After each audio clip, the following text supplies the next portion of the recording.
It's not about whether I have fear or not. I made myself like this. Only what I want happens within me. What I want may not always happen around me, but within me, only what I want happens. I think you gotta have a dream. The School of Greatness. Really? Yeah. Please welcome Lewis Howes. Coming from the Midwest in Ohio, I grew up hearing the word karma, saying that if you do something bad, then bad things are coming for you. And you talk about in the book that it not necessarily that case. Can you define karma for the uneducated person like myself on what karma truly is? I thought that was my title. You're stealing that from me. Uneducated guru is what people say, and now you're saying you're uneducated Human. interviewer. Anyway, about if you do bad things will come for you. This has been the way of the world. You don't need the word karma for that, because people have been trying to control people, either with fear or guilt. This has been the basis of a whole lot of things happening in the world. If you do this, you will go to hell, if you do that, you will go to heaven, otherwise here itself it will happen to you, whatever. Or there is somebody up there with a stick waiting and they will whack you. All these kind of things. Essentially, you're trying to manage humanity, control humanity with fear or guilt. Yeah. Fear and guilt, I see particularly in the Western world, is like enormous. It is in the psyche of people in such a big way. Well, karma is not about fear, karma is not about guilt, karma is about liberation. It is about freedom. Because you're a composite, as you sit here, you're a composite of various memories within you. Yes. It goes back, it goes way back, but let's start with amoeba in recent times. Okay. From amoeba to now, the whole evolutionary process in some way is recorded in this body. Otherwise, this body would be confused every other day whether this is human or not. This is 100% clear that this is human, this is evolutionary memory, always there. There is genetic memory, there is karmic memory, there is articulate, inarticulate, unconscious, subconscious and conscious memories. Right now when we say memory, people think only of their conscious memory, which is less than 1% of their actual memory. So the things they actually remember in their mind, the conscious memory. Yes, that is less than 1% of the actual memory. See, for example, I can give you 1,000 examples like this which are manifesting in everybody's life. The simple thing is this, let's say 500 years ago, how your great-great-great-grandfather was, you don't remember for sure. No. But his nose is sitting on your face probably. Right. My ears are his ears, yeah. Yep, many things. Yeah. Even the color of the skin and the texture of the skin, everything. So the minutest details of what happened to your forefathers a million years ago still living with you right now. Wow. It is living with you right now. Now all these memories, a composite or an amalgamation of all these complex memories is what you call as myself. What you call as myself, consciously, may be just a small part of that. But that small part is happening because of this massive memory that is there. In like in India, we have in the yogic culture, we have this word called vasana. Wasana. Vasana. Vasana literally means smell. Yes. So we say your personality is just your smell. See, right now you walk there is jasmine. You recognize the jasmine by its fragrance. You'll recognize filth by its stink. So we recognize your personality by your vasana. What kind of vasana or what kind of smell is coming out of you right now depends on what kind of stuff have you gathered. So now karma means to understand that there is all kinds of things. Because when it comes to memory, you have no choice what to keep and what not to keep. You can't erase memory. You cannot. If you… No matter how hard you try. Try and see. What you try to forget will be foremost in your mind. Amplified, yeah. Whatever you think you should not remember. So always people tell me, Sadhguru, my memory is bad. I say, just try to forget it. You'll see, you will remember it always. Right. It's simple. So because this is the nature of the mind, you cannot… there is no subtraction and division in your mind. There is only addition and multiplication. Whatever you try to do, it'll be one more. If you try hard, it'll multiply. This is the nature of your mind. So, what is there in your memory is not your choice. Whatever you see, it's all recorded. Whatever you hear, everything recorded. Whatever you smell, taste, touch, every perception that you have is recorded within you. You have no choice what to record. Here there is a flower which is beautiful, let me just record that. There is filth, I don't want to record that, there's no such thing. Everything gets recorded. So if all this is there, how do I live clean? How do I live happy? How do you eliminate the waste, the trash? You don't have to eliminate the waste. Waste is very valuable. If you know, right now in this garden, they buy waste at a very a very exorbitant price because their waste goes into the public system. They have to buy waste from somewhere, they have to buy filth. To fertilize. Yes. Yeah. So whether you turn your filth into a fertilizer or you smear it on your face and walk around, that's your choice. This is why karma. So what kind of karma happened in my life till this moment is not always my choice. So many things have happened. But what kind of karma I perform right now in this moment is 100% my choice. Will I use this filth as manure and blossom into a wonderful fragrance, or will I smear it around me and walk around with filth? This is the choice everybody has. When unpleasant things happen to us, which happens to everybody in some way if you're living in the world, I'm saying, unless you dropped from somewhere else. Right. If you're living in this world, so many unpleasant things happen. Now, with these unpleasant things, do you become wise or do you become wounded? This is a choice. To exercise this choice, there must be a little space.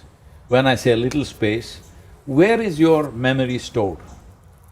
People think here, your brain has very little memory, okay? Every cell in the body carries 1 trillion times more memory than your entire brain. Every cell in the body. Every cell in the body. Because if I take one cell from you, we can, create you completely in a lab. That means what? Well, your parents, your father and mother gave you only one cell each, they were not very generous, right? Only one cell each. See, a whole man came out of it. Yeah. So in that one cell, all this memory, head to toe, everything was there, isn't it? Yeah. No mistake. Texture of the hair, texture of the skin, the nails, the works, every detail, to the minutest detail, was it packed in that one cell or no? Yeah. Yes? So every cell in your body carries 1 trillion times more memory than your entire brain carries. Wow. So if you do not use that, if you just use one part of your body, then everything seems to be stressful, everything seems to be a struggle. Today everybody complaining about everything, everything is stressful. You are a toddler, you have stress of diapers. You are a teenager, you have hormonal stress. Your middle age, you have crisis. Your old age, geriatric stress. Right. All right, which is not stress, your entire life is stress. Tell them, okay, you die. Oh, that is enormous stress. So this is not because there is something wrong with anybody's life. It's simply because it's like, you have a car, it's supposed to go on 4 wheels. Try to drive on one, okay, one may look like too much. Try to drive on 2, well, within 10 miles your tires will burst. Because too much stress on one point, other things are not being used. This is all that's happening to human beings. Are we stressing our minds too much? See, when we say mind, see again Brain. your hand went almost Brain. here. Are we stressing our minds? No, there is a mind across this body. What is it that you call as a mind? A certain combination of memory and intelligence is mind, isn't So our it? whole body's mind. Yes. In yoga, we see physical body, mental body, energetic body, etheric body, bliss body, like this, everything is body. Because it is right across, it is not in any one place. Only intellectual activity is here, okay? Right now, because modern societies, particularly Western societies, have become such slaves of their intellect, because of that, they think everything is here. Right. Intellect works only with the data that you have gathered. You cannot function beyond your data. That means you will remain so small, because even if you've read the libraries on this planet, what you know in terms of data is minuscule compared to what this cosmos is. With that minuscule, you think you're very intelligent because you're analyzing and processing. Anyway, all these people who think they're intellectually very smart are going to feel dumb, stupid in the next 5 years because your phone will be far more smarter than you. Already people are calling it a smartphone. See, why would you call somebody or something smart? Only because it's smarter than you, right? Right, yeah, yeah. Otherwise you wouldn't, all right. So right now, too much dependence on intellect because our education systems are crafted like this, not exploring other dimensions of intelligence at all. See, intellect, if I ask you this simple question, would you like your intellect to be sharp or blunt? Choose quickly, I'm going Sharp. to bless you, yes. Sure. So essentially, intellect is like a knife. If you want to dissect something, it's very good. Yeah. So, now the only instrument that you have is a knife in your hand. You want to stitch your clothes. If you stitch your clothes with the knife, what will happen? You will be in tatters. Right. This is what is happening to people's lives. They are trying to fix everything with their intellect. The harder they try, the more tatters they have become. With all this education, tell me, uneducated people are more unhappy or educated people are more unhappy in the world? It depends what type of education. No, generally illiterate people in the rest of the world, tribes and this and that, even in India, many people. Whenever I visit, I go to Guatemala almost every year, and I visit small villages, and the kids seem so happy. Yeah, Seem because so they didn't go to school like me. They don't have much, but they have family, they have community. What do you mean they don't have much? I mean, they don't have much in terms they are of the not material environmentally world. disastrous, that's what Right, you're saying. Right, exactly, yeah. They don't have a lot in the material side of things, but they have a lot in their hearts, richness, connection, community, love, and they seem very happy. Essentially, uneducated people or illiterate people are happier than the educated people. With education, your life should have become better, isn't it? Unfortunately, they're becoming unhappy simply because they only have sharpened their knife. And a sharp knife in your hand and you're unconscious, you're cutting yourself all the time. All the time cutting yourself. That's You painful. don't need any outside help. You can stab yourself. Yes. So people come to me and say, Sadhguru, my boss, he's horrible, my mother-in-law, she's not even human, my wife, she's such a pain, my husband like this. I say, you come here to the yoga center, I'll make sure your boss, mother-in-law, wife, husband, nobody enters this place, just you. I'll give you a nice place to live, good food to eat. Nothing to do, just be happy, that's all. Yeah. You must be just joyful. I'll make random checks on you. If I find you unhappy or miserable, then I won't feed you because I don't believe in feeding misery. If you remain joyful, I will feed you for the rest of your life and take care of you like you're my prized guest. But if you show misery, we won't feed you. Well, you leave them in one room for 24 hours. You will see in how many ways they'll twist themselves out, it's unbelievable. Because when you're alone, if you're miserable, obviously you're in bad company, isn't it? Right. I'm with you, I'm miserable. I think it's because of this guy I'm miserable, there is this guy I'm miserable. I'm sitting here alone and miserable. Now who? Right. Who is causing misery? How do we get out of that, though? No, essentially one must understand human experience is caused from within, not from outside. Right. What we do, arrangements we do outside in the form of home, family, automobile, this, that, these are arrangements to facilitate our activity. They are not going to make you happy or unhappy, but right now, the car sellers are telling you, only if this is joy, this car… I'm sorry, I'm not against any brand, I like the brand, they say this car is joy. Somebody else says, this car is love. Oh, all the best. This is power, this is… yeah.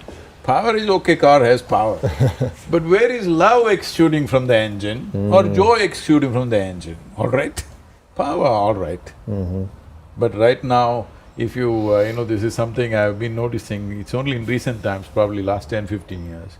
If you look at any car I look at every advertisement, whether they're selling an automobile or a machine or a crane or an earth mover, because I'm interested in anything that works, not that I'm going to buy them.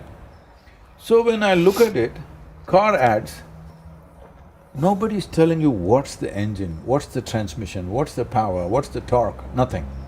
They're talking about the leather, they're talking about the wood paneling, they're talking about the stereo. Are you buying a sitting room? You want to buy a drawing room or do you want a car? If I want a car, I would look at the engine, how it is made, what does it do? Right. No, nothing. Only Why is that? because they're buying a car for neighbor's envy. They're not buying a car because they love to drive a good machine. Yeah. It's always about being better than somebody else. Why do we obsess over that in general? And is that mostly in America, or do you see that all over the world? No, it's everywhere. America kind of setting the, path breaking. The standard. We're the best at trying to be the best. So this is unfortunate cultivation that is happening from kindergarten. If you're going to school, what your parents will say? You must be number one. If you are number one, what about all the other 30-40 kids who are there? They must be below you. They're losers. They're losers. So your joy is only in other people failing. When your joy is about other people's misery, that's not joy, that is sickness. Phew. Right now, whole world is invested in this. It's not just America. America kind of displays it like that. Not that it's not there everywhere else in the world, everywhere it's there. But here it's being shamelessly displayed, they are little shy everywhere rest of the world, but still they got it. Yeah.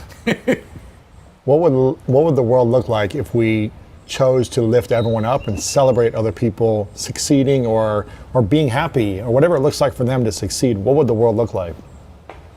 See, I see in America, everybody keeps talking about family, family, family. But you've forgotten, just as maybe a century ago, maybe a century ago or even 70 years ago or 50 years ago, if you said family, it meant crime. Why? Oh, because the families were running the crime, Oh, wow. The Cosa Nostra. The family crime, gotcha, yeah. They always refer to crime as family. Because family is a crime. Really? Let me come to that, I know this will get me into trouble. Let me come Explain it to me. See, there is only one crime and there's only one evil in the world, that is limited identity. How much crime you will commit simply depends on how empowered you are. Say it one more time. How much crime you… Commit simply depends on how empowered you are. How empowered you are. Yeah. So do I want to be… If you are highly empowered and your identity is very limited, you will do terrible things. So the most important thing is to enhance or to expand one's identity. How do we do that?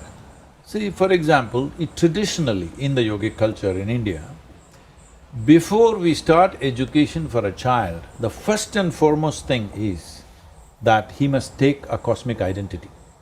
A cosmic identity. Yes, he has to take that. What does that look like? So if I'm a child and you're teaching me this… So the thing is, one thing is there is a mantra which says that he has to say it again and again. He has to look at the sky and say it, he look at the earth and say it, look at the air and say it, look at the fire and say it, all the elements of water and say it, because these are all the composition of the cosmos. You look at empty space and say it, you look at water and say it, you look at fire and say it, you look at the earth and say it, so that you understand your identity is limitless. Why this is being done is, education is seen as an empowerment. You should not empower a person who has a limited identity because he will cause havoc. I'll take the worst example which will get me into trouble. Sure. See, everybody talks about, you're not even supposed to mention this name, Adolf Hitler. Well, many people have been there who caused enormous pain to other human beings. But I don't think anybody managed to organize it, mechanize it, and really deliver it like a factory of misery, like this man did, all right? It's a factory. Yeah. Literally a factory of misery, manufacturing misery, properly organized.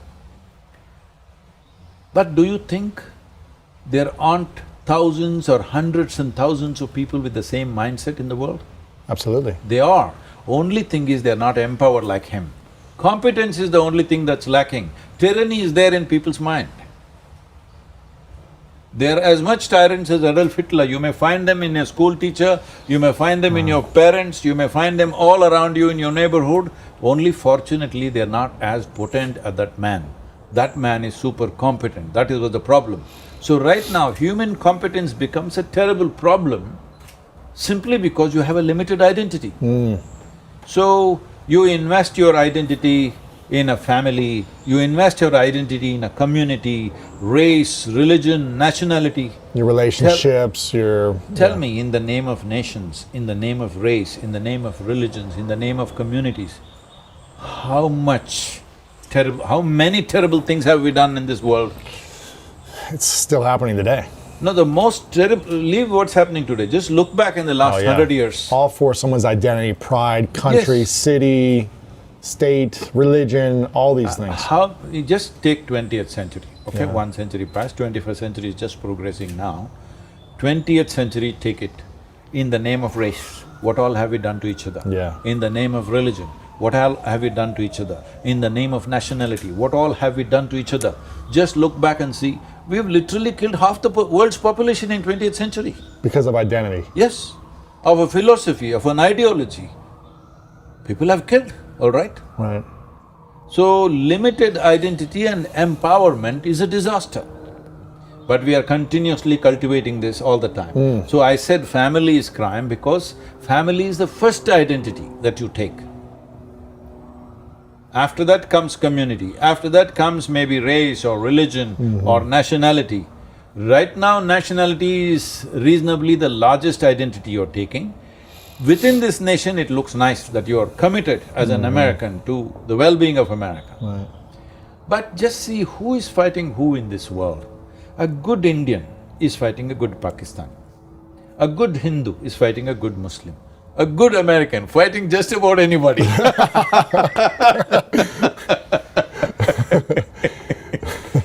Because you never fought a war here, you go out and fight all over the world, all right?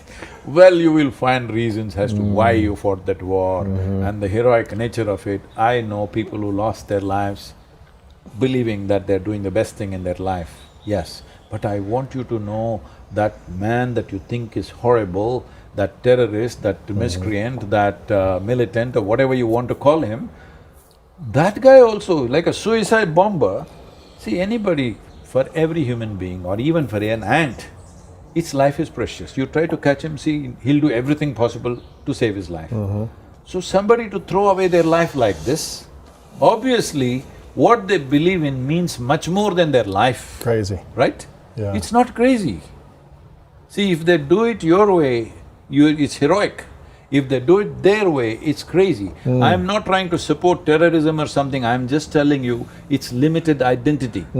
Genocides have been committed because of limited identity. Nations have been raised down because of limited identity. Evil things we have done to each other on individual level simply because of limited identity. So this is what yoga means. Yoga means union. That means you consciously obliterated the boundaries of your individual nature and your experience of life expanded. Once you sit here and you experience everything around you as a part of yourself, after that you do not need any morality, you do not need any commandments, thou shalt not cut that tree, thou shalt not kill this man, thou shalt not rob this. This is meaningless to you when you have experienced something as a part of yourself. So, the entire system of yoga, when I say yoga, I mean yoga, all right? Not the yoga that's happening in Los Angeles studios. I have nothing against them, but I'm saying we've reduced it to something just to build one an identity aspect. around. Yes. Yeah. Twisting and turning your body, it's good for you, you'll become flexible and maybe healthy, that's good for you.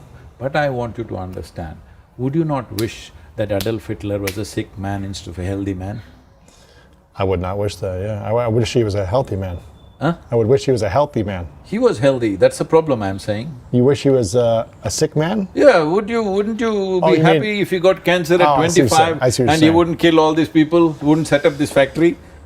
Yeah, I wish they wouldn't have died. So I'm saying, health becomes a curse, Really? competence becomes a curse, intelligence becomes a curse. Why? Because you have limited identity. It's in that context I said, family is crime. Family is a wonderful place where people are supporting each other. Like you said, is it not important if you create a world where everybody is supporting each other to do their best? Well, that's happening in the family, that's the most beautiful aspect of the family. But why is it only limited to those 4 people or 5 people or whatever? What should families start to reconsider about their unity, their connection? How could they expand it to something greater than just the family of 4 or 6 in this home, living this way? I don't know if you've heard, even political leaders in India, for example, wherever our Prime Minister goes to United Nations, he will say, Vasudevaka Kutumbakam. This means, the world is my family. It's a chant that always he says, the world is our family. Because this has to be inculcated from childhood, that your identity is not about a few people who are born around you or a couple of people who bore you. Your identity is the air that you breathe, is your identity. This is your life. So if you identify with the air that you breathe, what is it that's not you and what is it that's you? Everything's you. Yes. If everything is you, your intelligence is a boon, your competence is a boon. Is a what? Your intelligence, your competence, your capabilities, everything is a gift to the world. Right. But if your identity is small, all the wonderful things that human being has becomes a curse. See, right now, our intelligence, so much science, technology we developed. But the cutting edge of science and technology always goes into military equipment, isn't it? First, at least. Many of these things will never come to you on the street, it's always there, all right? Only when every other nation has, maybe then it'll come to you. Sure. Till then, it's just kept there. So our intelligence is going into destructive force. Why? Limited identity. But right now, can I just open up the borders of this nation and say, I love everybody? We are not there. Right. We are not yet there. The world is not yet there. We cannot do that, all right? We still need nationality, we still need all these things. But we can hold it little lightly. We don't have to hold it like it is absolute. It is not absolute, it's something that we have done. Our idea of family is our making. Our idea of community is our making. Our idea of race, religion, everything is our making. Our idea of nationality is our making. So don't treat it like it's an absolute. What would happen if we opened up every border in every country? See, that would be possible only if there was no economic disparity. If there was no economic disparity, there were no national boundaries about 2 centuries ago. People could walk wherever they want. There were no visas and passports anywhere because economically, reasonably everybody was in the… What about race though? Would people be, Well, held back from that? India is a classic example. If you travel from north to south, every 50 kilometers people will look different, they dress different, they talk different, and they eat different. Every few kilometers you will see people are different and we have no problem. That's how it would have been. Yeah. Only because you protected yourself for too long, now race seems to be one big issue, right? But the money disparity, you think, is the It is challenge? the economic disparity which is difficult to handle. Yeah. Right now, if you take away the boundaries of this country, maybe half the world it'll be right here in the United States. And that will not be a solution because you will become poor. Right. Okay? United States will be poverty-ridden if that happens. But if you totally wall yourself out, then also you will become poor in a different way. So this has to be… First thing is, if your identity is little flexible, you will do things judiciously as it's necessary for the situation, an appropriate action. Not… Our actions are never ever absolute.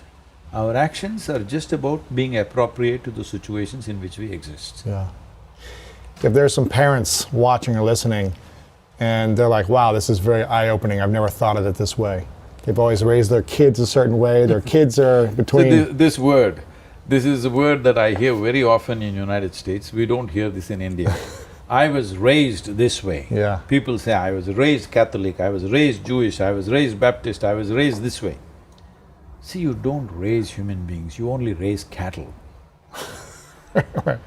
A human being is a possibility that needs to be nurtured, not raised Yeah. in a particular way. So you are raising people in a certain way because you are already committed to something that you think is absolute. Wow. Nothing is absolute. Life is a possibility. Will you allow your children to explore that possibility, or do you want to make them like concrete blocks, that they come out in a particular shape, raised in a certain way? No, this is not the way to handle humanity. So, say these parents are hearing this and they want to nurture their children in a different way. Yes, the first thing they must do is, But they've been taught something their whole lives. they can do their prayers as they know it, but let them know that it's not absolute. They can sing their national anthem with pride, wonderful. Let them know it's not absolute. Let them also teach them 2 lines of global anthem, if not cosmic anthem, one global anthem which includes every life's well-being. Every child should sing this in every school. A global anthem? Yes, we need to make a global anthem. Yeah. I'm singing Indian anthem with great fervor and you're singing American anthem. What does it mean? Next moment we get an opportunity, we're going to pull out each other's eyeballs. Right. Yes. Yeah. Not because you're bad or I'm bad, because I'm Indian and you're American, all right? Right.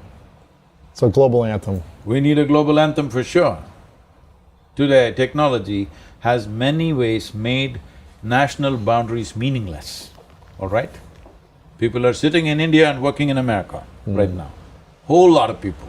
Sitting in India and walking in America? Working in America. Working, oh yeah. Yes, they are. Yeah, they're getting paid, yeah. You pick up a phone, the Indian guy is practiced American accent and he's speaking from Bangalore. Right, right, yeah. So when national boundaries, borders have become so porous, it's time to work towards that. It's not… See, tomorrow morning if you open up all the borders, there'll be disaster. Yeah. We must know these things we made at certain times for certain conveniences. It is not absolute. The lines that we have drawn on this planet are not absolute. We just made it for certain convenience. Yeah. It's time to relax it. See, one great example that's happened in the world is Europe.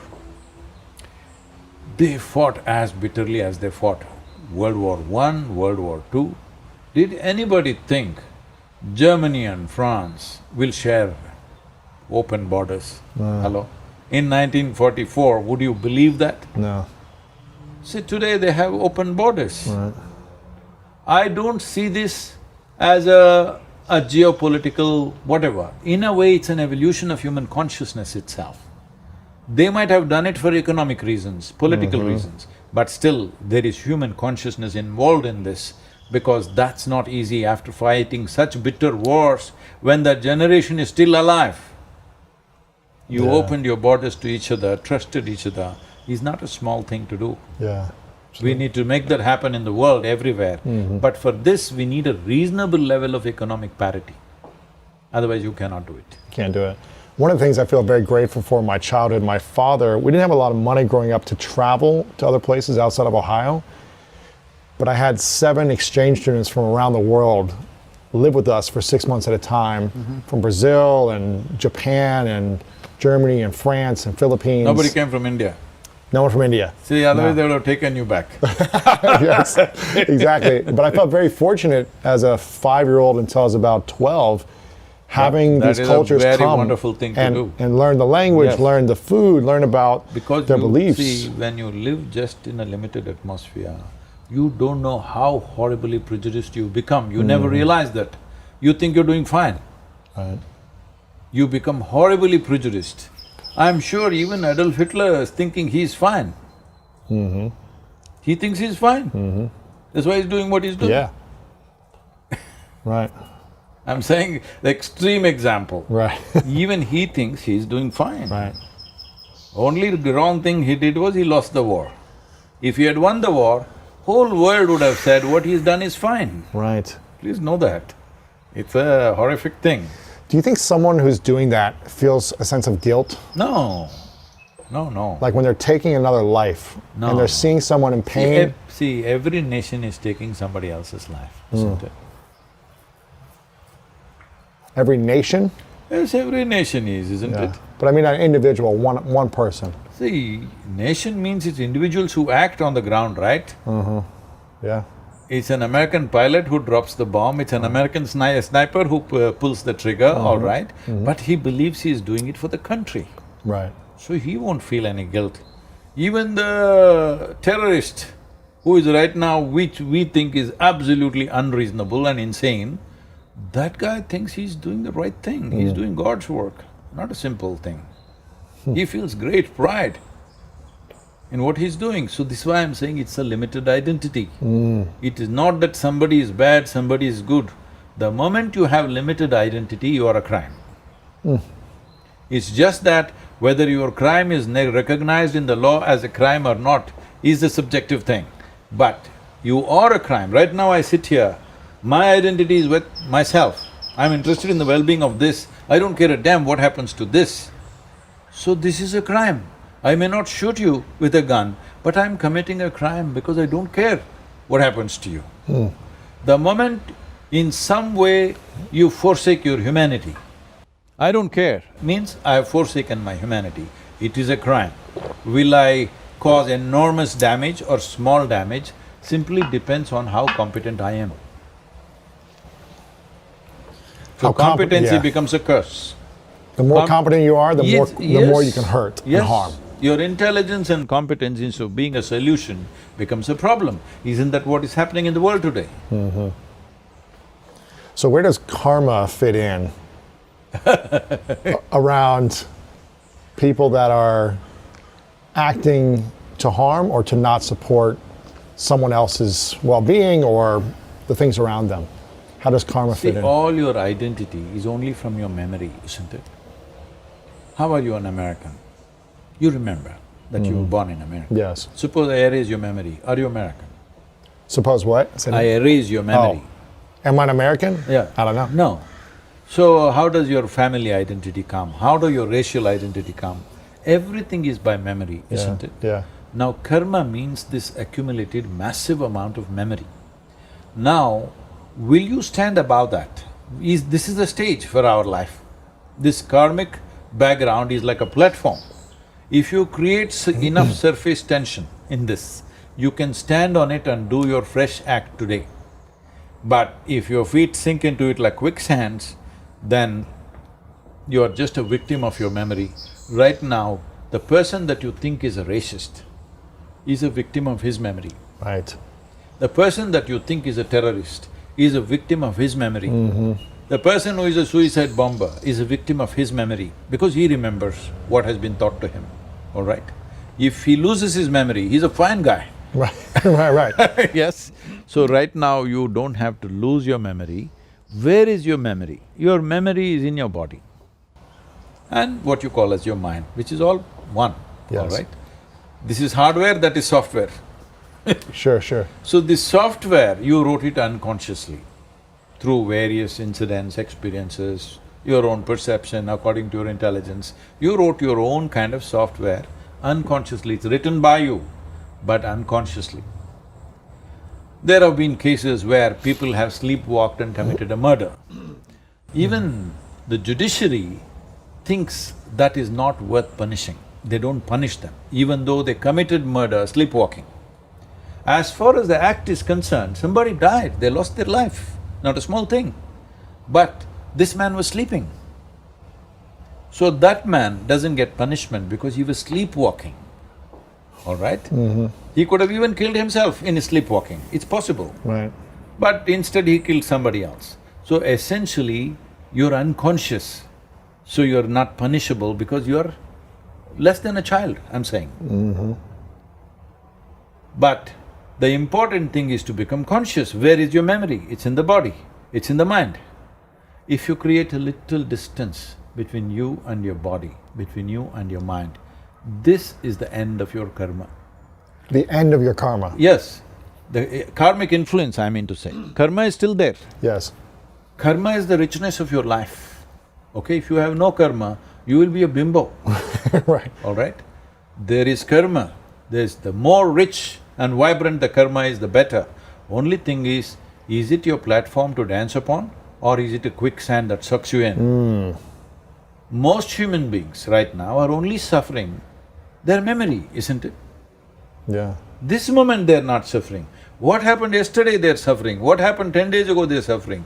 Why? What happened 25 years ago, they're still suffering. When they hold on to the thought, the memory, See, it is not their choice.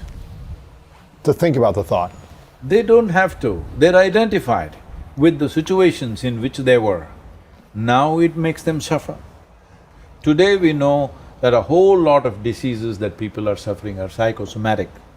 It does not mean they're always thinking about it, but it's working, the memory is working, Yeah. depending on how strongly you're identified. Let's say you're strongly identified with your family structure. Now, something happened in your family which is not pleasant, something very unpleasant happened, let's say. Now, you don't have to every day think about it. Slowly your face will become like this. A lot of people, just see. Because the memory is working from inside you, it doesn't even ask your permission. It doesn't ask your permission, should I come or go? It just works on every cell in your body, slowly you lose your vibrancy. What was a vibrant, exuberant person slowly becomes like this. This has happened to more than 75% of the population. Right. When they were 5, 6 years of age, how joyful and exuberant lives they were. By the time they're 30, they're like this. What is their problem? What is their problem? Is somebody poking them? No, because their karma is overtaking them. So, the entire process of this book is step-by-step way of standing above your karma on the richness of your memory, because you can convert this memory into manure and you can blossom upon that. Ooh. Because what happened yesterday you cannot change. What is happening today you can only experience. What is tomorrow you have to create. When you have, I mean, you've experienced some bad things in the past, right? Some harmful things, some challenges, pain. You've felt these things, right? In No. the past. You have. People try to do lots of bad things and they're still doing lots of them. Every day, a whole bunch of people abuse me, people that I've never met. They have enormous hatred for me. Because like today what I've said, a whole lot of people will hate me for this, Yeah. do you know? Yeah. Because their identities are shaken. They have created false sense of identity upon which they are standing, shaking. They know if this is gone, they have nothing to live for. They need to understand there is a life beyond identities. Identities are created for purpose of action in a given situation. It is none of our identities are absolute. See, first of all, we need to understand, before you and me came here, countless number of people walked this planet. Where are they? All topsoil, part of the manure in this garden. Yes or no? Yes. You and me, what will we be in 100 years' time? Same thing. Same thing, unless your friends fear, you may rise from the dead and bury you real deep, so that no roots can get to you. Right. I'm saying, so we are just a small pop-up in time, but we are thinking too much of ourselves. Yeah. Because we attach too much self-significance to ourselves, because of that, our identities have risen beyond absurd limitations. Can identities be good at all? Can having an identity See, be good? without identity, you cannot function in the world. Right now, this is me, that's you. If this identity is not there, if you ask me a question, I will look like this. What's the point of that? No activity is possible without identity. The important thing is it's like wearing your clothes. Right now, these are my clothes. See, I wear loose clothes. Yeah. So that always you're aware, this is my clothing, this is not me. Suppose I wear skin-tight nylon clothes. After some time, I don't know which is my clothing, which is my skin. So that's all the thing is. Do you have a space between you and what you have created, or are you stuck with it? That's the important thing. If you're stuck with it, you will do crazy things, thinking you're doing good things. If you're held on to the identity, if you're attached to it. It will wrap you up. Once you create it and leave it, Right. it will just wrap you up unless Yeah. you're conscious. Sure. So if you can see, this is the entire inner engineering process we are offering, is just this. If you do this practice which we call as Shambhavi, if you sit here, your body is here, your mind is out there, what is you is elsewhere. Once there is a little space between you and your body, between you and your mind. This is it. One thing is there's no suffering within you anymore, because suffering happens only two ways: physical suffering, mental suffering. Do you know any other kind of suffering? Once there is a little distance, this is the end of suffering. And above all, this is the end of all identity. And how do you distance the suffering? You don't distance the suffering, you distance yourself from your own body and your mind. This is what the practice is about. How to distance means this. See, right now there are life energies. See, when you were a 5-year-old child, how much were you identified with your body? I'm trying to remember a 5-year-old child. How much do I identify as my body? I think I was probably exploring my body, trying to run Not around. at 5, you were not exploring any body. My body? I think I was like running and jumping, and I was That's like being it. active. You were I was using it, but you playing. were not identifying Yeah. it, because every day it's changing, you can't even identify with Right, it, right. all right? Yes. Your identity with the body got strengthened when you became an adolescent. Okay. That is when hormones started Gotcha. poisoning your mind. When your hormones hijacked your intelligence, Yeah. suddenly you lost your sense of who you are. Yeah. Otherwise, you as a life were far more exuberant than your body can ever be. Yes or no? Yes. When a child laughs, when a child jumps, when a child does these things, I'm still like this. I'm saying, you will see body is just a thing to use. Yeah. He's not that. It's just a- That's yeah. not the prime thing. The same was true with your intellect and your mind also, isn't it, when you were a child? So now, You're curious, you're exploring, you're yes, because it was changing and growing. questioning everything. Not that you consciously realize, but you know this is not it, because your exuberance is beyond that. If you keep your exuberance of life like that today, very clearly you know what is you, what is your body, what is your mind. When I say what is you, let us not give a definition to that, but your body we can define. It's a defined physical form. So we can define this. How did this happen? Just the food that you've eaten, isn't it? This is a heap of food. Right. What you call as my mind is a heap of impressions. What you gather, whatever you gather, can be yours, but can never ever be you, isn't it? What you gather, I See, mean, right now, this cup, it's yours, but it's not you. yes, Your thoughts are yours, but they're not you. they're not you. Because yesterday you had one kind of thought, today you have another, tomorrow you may have different thoughts. Does the collection of your thoughts make up you? No. What makes up you? Why are you asking me? See, this is the problem. You want to get life into a definition. You can only define that which has distinct physical boundaries. Anything which doesn't have a physical boundary, you cannot define that, isn't it? It's boundless. Don't go there, that is also a definition because that's just a word, Okay. all right? All right, boundless is a good word, but still it is just a word. People think boundless means, oh, maybe like that. Boundary means like this. No, no, that is also a boundary, isn't it? Sure, yeah. When you are a child, maybe this house compound was your world. Today your world might have expanded, but still it's a boundary. Right. Larger boundary, but still it's a boundary. But there is something naturally within every human being that the moment you realize you're restricted by a boundary, you want to go beyond that. Whoever you are right now, Yeah. you want to be something more. Don't touch this. Okay, I want to touch. No, no, I'm not talking about that.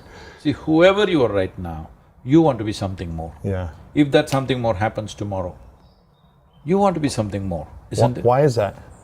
That's what I'm saying. This is an innate longing Right. within the human being because there is something within you which is not physical in nature. It doesn't like boundaries. Till you experience that, you will think by shopping you will expand your boundaries, by ambition you will expand your boundaries, by conquest you will expand your boundaries. See, always a human being is seeing how to be something more. If it finds a very basic physical expression, we call this sexuality. What sexuality means is, something that is not you, you're trying to experience as it a part of yourself. It works for a few moments. Then anyway two people are separate. If it happens mentally, it is called ambition, conquest, or simply shopping. Different people do it different ways. If it happens on an emotional level, we call it love. What love means is somebody who is not you, you want to experience them as a part of yourself. But if you do it consciously, we call it yoga. That if you do it successfully, it's called yoga. Yoga does not mean twisting and turning, yoga means union. That means you consciously obliterated the boundaries of your individuality so that you experience the union with everything. This is not an idea, this is not a philosophy, this is the nature of the existence. Most people get it only when you bury them, unfortunately. Really? When you bury them, they understand they're part of the earth, right? Right. That also they won't understand because today they're burying them in a concrete box. Right. They're creating a boundary around them. Yes, that's the worst thing to do. At least when you die, you should become part of the earth. Yeah. Right. Why is it so hard for people to feel that type of love, that unity love, the conscious love in a relationship, an intimate relationship? See, this is because they're interested in the fruit, not in the root. The fruit, not the root. Yes. What's the root? Say right now, you want to experience love. So what will we do? Like people are going about chanting this mantra, I love you, you love me, I love you throughout the day. Because you know if you don't say it for 2 days, it may go away. Love does not happen because you say it. Love does not happen because you're attracted to somebody. Yes, you may feel it at certain moments. When you like something, you may also begin to love it, all right? Essentially, love means sweetness of your emotion. Sweetness of your emotions. Yes. When you have very sweet emotions, that's called love, isn't it? If I have nasty emotions, that's called hate, that's called whatever. So sweetness of your emotion, why is it that you have tied it to something that you like to eat? I love ice cream, I love this man or woman, I love this, I love that, I love car, I love Ford, I love Chevy, people are talking this everywhere, all right? So, or I love God, that's the safest thing to do. Because you can always claim God loves you. But if you claim this person loves me, tomorrow the guy, when it goes away, you can't say anything. But this is a safe thing to do, all right? People have found various ways. I am not saying there's anything wrong with that. It's okay. You use whatever means you want to feel the sweetness of your emotion. But you must understand, it's the sweetness of your emotion. I'm asking you, what happens within you? Why is it determined by somebody else? What happens within you if it's determined by somebody else? This is the worst form of slavery, isn't it? When love is determined by someone else. Not only love, your happiness, your joy, your peacefulness, your love, anything that happens within you, when your inner experience is determined by something or somebody, that is the worst form of slavery. Yeah. But we are a free country. So, when people are in a relationship and there seems to be a wave of joy and love and acceptance, and then other days maybe it's anger or resentment or frustration, how do we move out of that and more into acceptance and conscious love as opposed to control or manipulation or, well, you need to do this to make me happy? How do we expand beyond that? See, first of all, you must decide, is your life in pursuit of happiness or is it an expression of joy? Is it in the pursuit of happiness or expression of joy? Tell me in your life, when you're expressing your joy, was that the best moment? Or when you're pursuing happiness, was that the best moment? The joy. Yes. So why is it that you have not done that? Because you still believe there is joy in this tree and you can squeeze it out. There is joy in this man or woman that you can squeeze it out. You bring them and then you expect relationship to be great. It will not be, you're bringing them out so that juice of joy will come to you or love will come to you. No, love is not something that you do. Love is something that you can become, it's your quality. If your mind is in a certain way, it's joyful. If your emotions are in a certain way, it's loving. This is the quality of sweetness of body. If your body becomes sweet and pleasant, it's called health and pleasure. If your mind becomes very pleasant, it's called peacefulness and joyfulness. If your emotions become pleasant, it's called love and compassion. If your very life energy becomes pleasant, it is called blissfulness and ecstasy. Only if your surroundings become pleasant, it's called success. Only to achieve success, you need competence, you need cooperation, you need help from other people, all right? Because without all of them cooperating, there will be no success. Right now, these guys must cooperate, otherwise this shoot is not going to can't go record well, this, yeah. all right? But even if these guys don't shoot well, we can still be joyful. They cannot stop us. No, we can be joyful, yeah. Yes, they cannot stop us.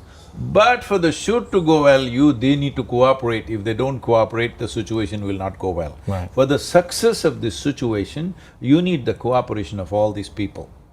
But for my body, for my mind, for my emotion and my energies to feel pleasant, I don't need anybody's cooperation, this is 100% my business. So right now, to experience love within you, you're asking somebody to be in a certain way. Oh, all the best. You're going to have a trip. Is that why you think most marriages go through divorce? Because it's more of needing the other person to support you in feeling a certain way? See, suppose you cannot walk without a crutch, you know? Without a crutch you cannot walk. Right. Then next moment you go and say to somebody, some pretty woman, I cannot live without you. Between the crutch and her, what is the difference, I'm asking? One is a physical crutch, another is an emotional and psychological crutch, isn't it? Yeah. So essentially you have crippled yourself. This life is a complete life by itself. If this is a complete life, it's joyful, loving, wonderful by its own nature. Now, when it's feeling so wonderful, it may want to share this wonderfulness with people around. You can share this with thousands of people, but you also want a more intimate sharing to happen. For that you need one person. So if it's about you expressing your joy and love to somebody and you find that person, you think that person is going to run away from you? No. No, you want to squeeze them for love and joy. Initially they drip, afterwards sometime they're dry. Yeah. Because you squeeze them too much. Yeah.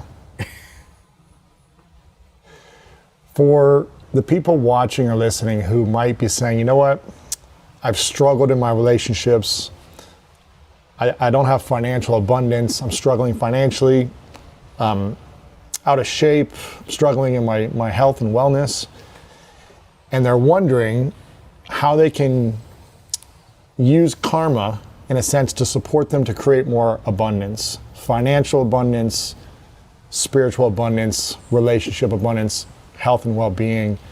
Or maybe they've been thinking, well, maybe karma's been against me, and that way of thinking. How can they start to think differently to apply these principles? You're setting up all the wrong goals. What should the goals be? Simply this. See, right now, if you, instead of philosophizing, reading scriptures, reading self-help books, all this, just pay attention to the trees around here. What are they doing? Being. No. They have no capability to be. They're not called beings, only you call being, human being you are. They're not, that's just a tree. It's a wonderful tree. What is it doing? Beneath the ground it's fighting, all right? What is it fighting for? Is this maple tree trying to produce apples? No. No. It is just trying to be the best possible maple tree it can be. It is not trying to produce apples. Definitely I don't see any coconuts up there, all right? Right. This is all. As a human being, you must see how this life can blossom into its fullest. If it blossoms to its fullest, somebody may become rich with money, for somebody may become intelligent, somebody may become knowledgeable, somebody may become loving, somebody may become an artist, somebody may just wander. But a fully blossomed human being, it's a joy to see no matter what the hell they're doing or what they're not doing, whichever way they're an asset to whole humanity. Instead of doing that, you want, for example, you said abundance in economic terms. What is your idea of abundance in economic terms? Jeff Bezos, is it? Me personally, that's not it, but you mean having enough to be able to do what you want, not feeling like you're a slave to paying your bills. No, or I'm things not like that. insulting anybody. I'm Right, just right, saying right now, Yeah. everybody's saying he's the richest gotta- man in yeah, the world or of course. whatever. So what is your idea of abundance? $200 billion of personal wealth?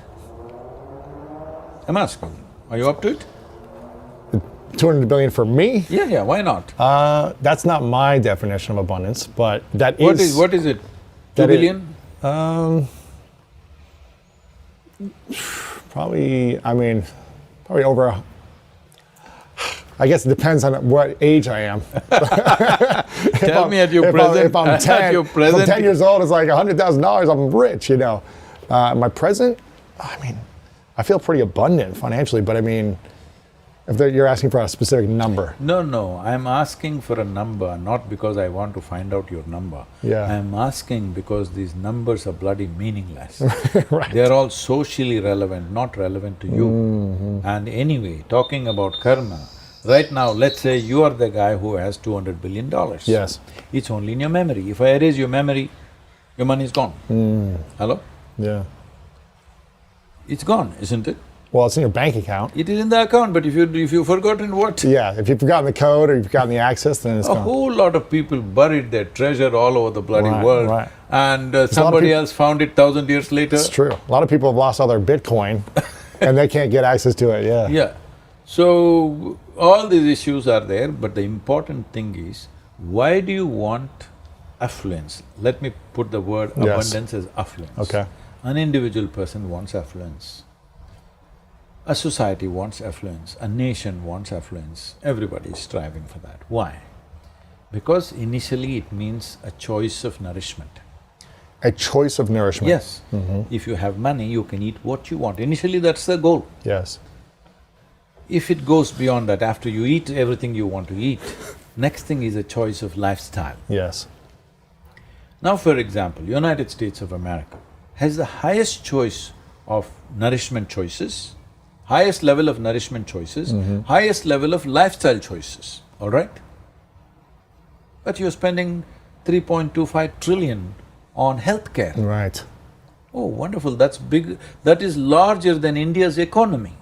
Really? For 1.4 billion people, we don't have a $3.25 trillion economy, all right? So what is the abundance you're seeking? You want to destroy the planet, that's what you're saying. I'm not saying for me, I'm saying for people watching it, yeah. No, I'm saying this… the thing that you're thinking is because you're in California, your idea of abundance is here. If you're in Timbuktu, Right. your idea of abundance would be this, all right? Of course. So I'm saying, do not think in terms of abundance, think in terms of a fulfillment of life. Yeah. If you are a fulfilled life, according to your competence, according to your capability, according to the times in which you live, you will do the appropriate thing. Right now, in pursuit of abundance, people are doing vulgar things. Two people are living in a 50-bedroom house, what's the point of this? Right. Can you sleep in 50 different places? No. Yeah. You can have everything that you can use well, but the important thing is, are you making arrangements of home, automobile, this, that, everything as a means to act in the world or as a means to enhance yourself? This you must decide. This is why I said the car advertisements are all talking about the leather, about the paneling, about this. Why? Because this is a way of enhancing yourself. Your car is little shinier than your neighbor's car and you're supposed to be better. I'm saying nothing makes you better, all right? Nothing makes you better. The only thing is, everything that you can be within yourself, are you or are you not? That's all. In our lives, if we do not do what we cannot do, there's no issue. If we do not do what we can do, we are a disaster. So, I'm saying, at least are you as joyful as you were when you were 5 years of age?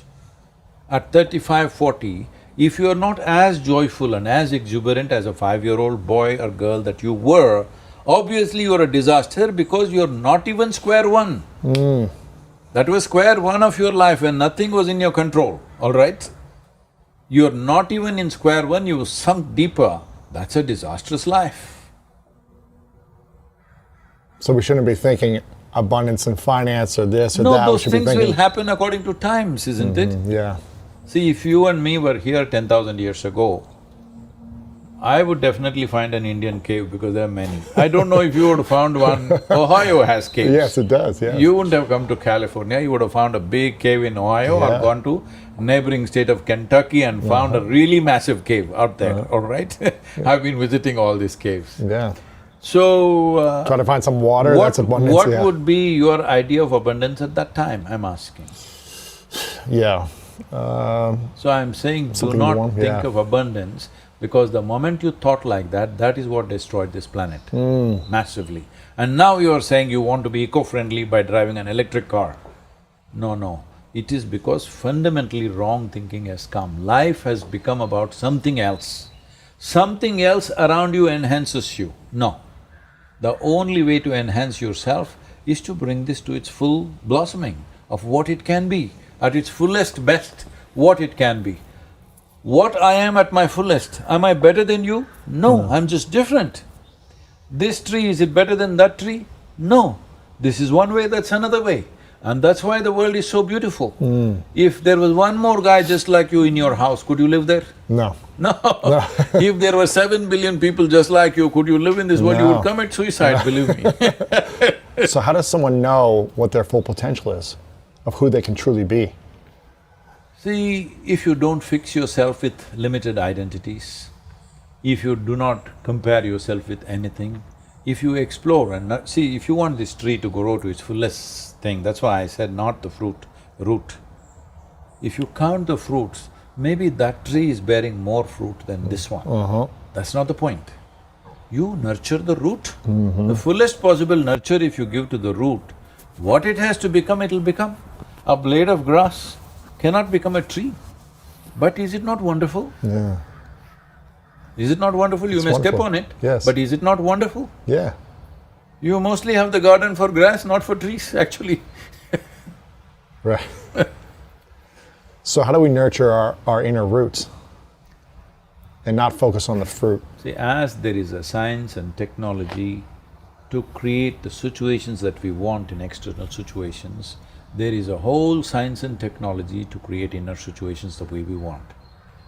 If you want to be nurtured, the first and foremost thing is, just look back and see, has there been one 24 hours in your life or many people that you know in your life, one 24 hours that they passed without anxiety, without fear, without being agitated, nothing, simply at ease, 24 hours. 24 hours if you come to ease, believe me, your ability to use your mind and body may go up 100%. Yeah. In 24 hours. Just ease. This has not come to people, they're not even at ease. People ask me, Sadhguru, how are you like this? I say, I'm talking to a crowd of 100,000. The way I would talk to somebody, they came and asked me something, I'm in the bathroom, I have to peep out of that and speak. Just like that, I'm speaking to 100,000 people on stage, with the same ease and with the same… Yeah. not being concerned about what somebody thinks about me, what happens. That's not the point. What I see as truth, I speak. You like it, you don't like it, you realize it, you don't realize it, that's left to you. But you will get it someday. If you heard the words, not today, maybe on your deathbed you will get it, but that's a wasted time. If you get it today, it would be wonderful. Today, if you understood, sitting here, this body is just a piece of the planet that I've picked up, this is not really me. It's for me to use it right now, it's wonderful, okay? This human body is the finest mechanism on the planet. It's given to me as a gift, I must keep it well, Yeah. but it's not me, it's something that I picked it up from the planet. If I understand this now, I will live a very sensible life. If you get it from the maggots, what to do? Some realization happened, at least for the maggots. Yeah. It's good. Yeah. Do you have any personal fears? What do you mean by that? Do you have any fears of anything in your life? Are you No. afraid? Do you remember the last time you had fear? How old were you? I know fear only from other people's experiences. See, it's not about whether I have fear or not. I made myself like this. Only what I want happens within me. What I want may not always happen around me, but within me, only what I want happens. Because this is my space, it must happen my way. Why should it happen your way or somebody else's way? The same goes for you, isn't it? Yeah. What is within you must happen 100% your way, no other way. When you see chaos around you in whatever way that might be, Oh, I'm seeing it all the time. what's your initial response inside to whatever, someone screaming at you or something unjust or some pain happening around you or whether it's attacking you or not? How do you internally respond, or what do you say, or what's your come from in that moment to stay grounded, to stay peaceful, joyful in a moment of pain? I will act as it's needed. That's all. Yeah. I will not do anything other than that. If it needs action, I'll perform that action. If it's not necessary, Yeah. I'll walk away from that. It depends what kind of situation it is. Yeah. And I'm facing such things all the time, Yeah. you know, all the time. Yeah. Don't think I'm always celebrated. There are millions of people who celebrate me as a very… in a very fond manner, that I'm very dear to them, though they have not seen me. There are also quite a number of people who simply hate me, endemic hatred towards me, though they have not seen me. Simply because they're all invested in something. An identity. If you… something, whatever it is, they call it nationality, they call it religion, they call it caste, creed, race, whatever. The moment you say something that threatens that identity, they will hate you. What is hate saying about the person who's hating something? It empowers him. It empowers them? Yes. Hate is far more empowering in terms of propelling you into action than love. When people are loving, they hesitate. They hesitate. But when they hate somebody, they go all out. What does the hate do to someone who's creating the hate? A little acid. But you know, California acid is popular. Right, right. And do you have any big dreams? Do you think about your dreams of the future, or is it more just you're here in this moment, you're here to show up the most joyful way you can? No. See, this whole thing about being in the moment is just a mixed up idea. See, what this means is, right now, the way it is understood in this part of the world, the way Yes. it's understood is, being in the moment means don't think about the past, don't think about the future. Essentially, they're saying, do not use your cerebral capability. A human being is endowed with a phenomenal cerebral capability which no other creature on this planet has. In that department, we are number one on the planet, isn't it? Yeah.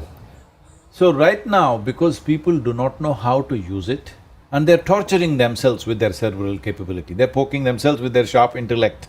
Because of that, somebody is saying, don't think about the past, don't think about the future, just be in this moment. If you're drinking water, just drink water. If you're talking, just talk, don't do anything. See, this is just saying, why don't you become an amoeba once again? An amoeba also has a brain, small brain, that's all. No problems. Amoeba need not pray, amoeba need not meditate, amoeba need not think how to be peaceful, very peaceful and fine, all right? So even now for the human beings, if you remove half their brain, they will all be peaceful. Essentially, their problem is they don't know how to handle their own intelligence. So either you come up with philosophies like this, or you soak your brains half in alcohol, or drug it, Right. do something, eat too much so that it won't work. All you're trying to do is somehow dull the brain. I'm saying, this evolutionary process took millions of years to give you this cerebral capability, and now you don't know how to handle it. How sad is that? That's a miserable thing that you're doing, because no other creature has the cerebral capability that human being has. So essentially we are thinking intelligence is a curse. I told you already, it's a curse. If you have limited identity, intelligence is a curse, not just for you, for everybody around you. See, somebody who is very sharp but evil thoughts and they're doing things, you wish he was brainless, isn't it so? Yes.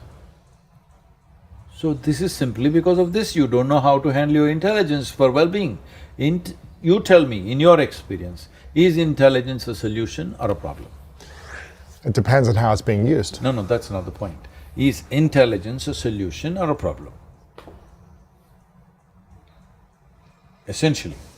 I feel like it's a solution. It is an absolute solution. But people are making a problem out of a solution. Right. Right now, people are making a huge problem out of a solution. You think we evolved like this to create problems? We evolved like this to sort out everything Right. that other creatures cannot sort out, Right. isn't it? Right. But we are not able to sort out anything simply because we're crippling ourselves with these kind of things. So the most important thing is you have an intelligence for you don't have a stable enough platform. That is a fundamental problem. If you do not create a stable chemistry, stable energy system, stable physical body, your intelligence is the worst curse you have. Right. The sharper it is, the more you will hurt yourself.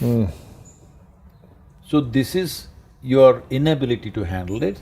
For this there are various reasons, because people are being raised like cattle, all right? Not nurtured. Not nurtured.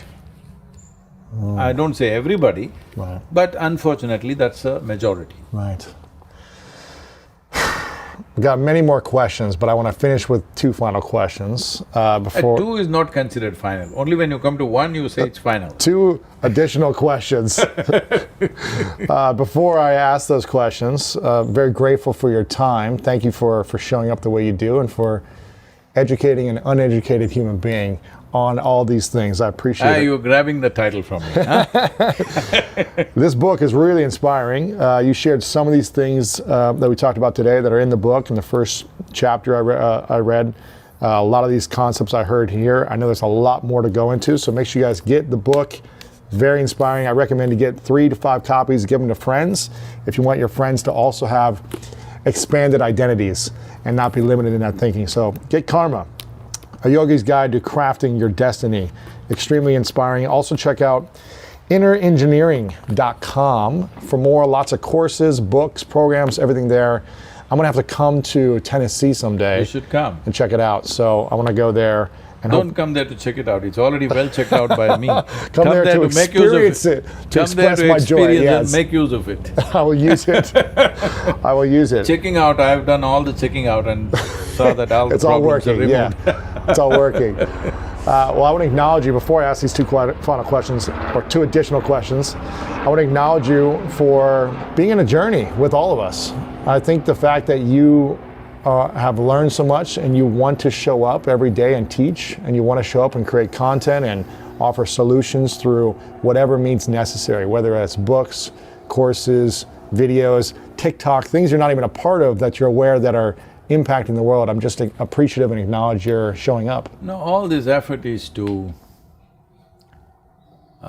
because I want to live in a joyful, loving, exuberant world. Yeah, So I'm just trying to set the atmosphere for myself. of course, yeah. All right? So this is not a service, this is not a mission. This is just a simple, like a dog comes, if it wants to sit down, rearranges the rug and sits down, you know? Yeah. I'm just trying to rearrange humanity so that I can live among joyful, exuberant, loving human beings. I love Don't it. you want to? Absolutely. Yes. I'm in. So as a part of this, we are working towards creating a conscious planet. Louis, you must be part of that in some way. I'm trying to put together all the influencers in the world to come together, own this process and create a conscious world, because that's the only thing that's lacking. Never before in the history of humanity, any generation had these kind of conveniences, these kind of comforts, these kind of wonderful things that we have today. Never before human survival was better organized than it is today. If we don't do it now, when? Many great beings have come on this planet, but when they spoke, hardly 10 people could hear. It's true. Today we can sit here and talk to the entire world. When we have this, if we do not transform the world into a more loving, joyful, exuberant humanity, it simply means we don't care. I don't want to go as that. Yeah, it's beautiful. It's a beautiful way of being.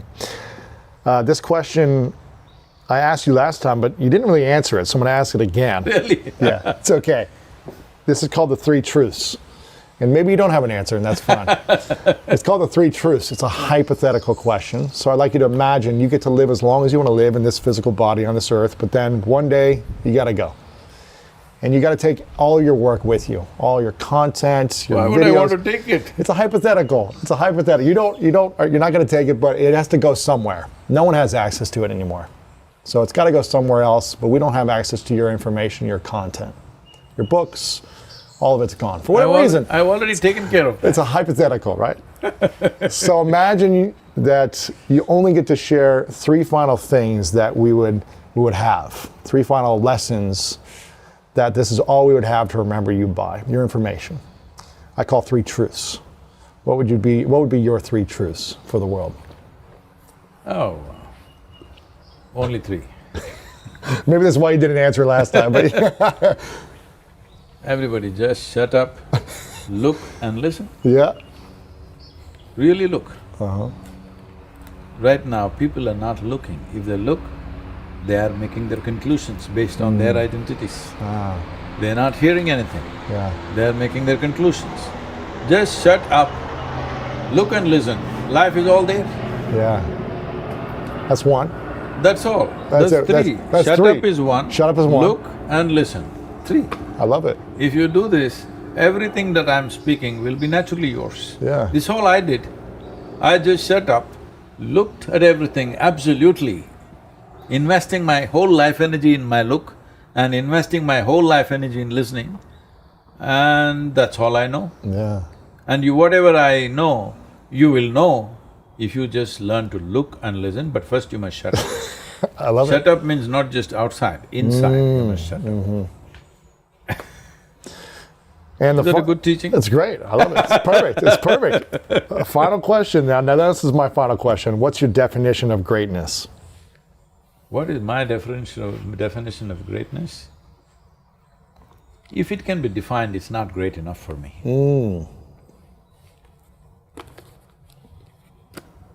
As I said, definition means it has clear boundaries. Well, if you can be here without any sense of boundary, that's greatness. There you go. Thank you so much, Sadhguru. Appreciate it. Thank you. Thank you. Thank you. Thank you. It's a pleasure talking to you. Pleasure. I hope you enjoyed this interview with Sadhguru. Every time I get to hang out with him, I'm always inspired by his wisdom and his knowledge and how we can apply this wisdom in our life. And I actually interviewed him before recently, and I want to share with you this interview as well. And I would love for you to leave a comment below and let me know your thoughts on the biggest takeaway from this first part of the interview and this second interview also. So leave a comment below on which part you enjoyed the most and the biggest value you got. Here we go. Adults, as you know, get caught up in a lot of things that aren't their true nature. And why is that? Why is that, do you think, that we forget how to play and think like a child when we grow up? See, people have forgotten that in this vast cosmos where we don't know where is the beginning, where is the end, in the middle of nowhere, on a tiny little mud ball called Earth, you and me are sitting long distance and talking right now, okay? So, and for the kind of creatures we are not even a speck of dust in this universe. But we have an individual experience. This is the magnanimity of creation, that it's given as an individual experience. Though we are nothing, tomorrow if the whole humanity evaporates, nobody will miss us in this cosmos, that's how small we are. But we have an individual experience. So this individual experience, human beings have taken it rather too seriously, as if they are the beginning and end of the world. The center of the world, yeah. Yes, they thought they're the center of the universe. So this misunderstanding makes them believe as they grow up, or as they degenerate, I would say, they don't really grow up. Because at the age of 5, if you're so joyful and energetic, by the time you're 30, you should be ecstatic and bursting. But if the reverse has happened, this is degeneration of life. So this degeneration happens because people take their individual existence rather too seriously. They don't understand, before you and me came here, countless number of people who thought they were smart and they were strong and they were beautiful and they were wonderful, they're all topsoil now. Countless number of people. And you and me also will be one day, unless our friends choose to bury us really deep, fearing that we may raise from the dead or something. So, we have taken our individual existence too seriously. Because of this, life has taken a back seat. Our physical structure has taken front seat, our psychological structures have, gone to the stratosphere, but the life that we are is somewhere, which is not even in most people's experience. So this is the whole problem. When you were a child, you were just a piece of life. Slowly, you took your personality so seriously, you took your boundaries of your form so seriously that you think this is it. So till death knocks on their door, they don't realize that this is not it. And I've learned that in some cultures they focus on death multiple times a day to bring them back to that moment of, this is the only time we have, make the most of this moment, don't take things too seriously. Do you focus on death a lot throughout your days, or is that not something you think about? I live death all the time. You're on a motorcycle. Not just that, motorcycle I live. Yeah. Just now, if you do not know this, I just released a book on death. Really? Do you know this? Yeah, it's a bestseller in India right now. Wow. So, Is it here in the USA yet? I gotta get a copy. we will send you a copy, but it's not released in USA. It's only released by Penguin India, because USA we are releasing another book, so this has been stalled. In US we are releasing a book on karma. So, Perfect. I need both. so the book is about, it is only for those who shall die, that's how it is titled, Death, a book for only those who shall die.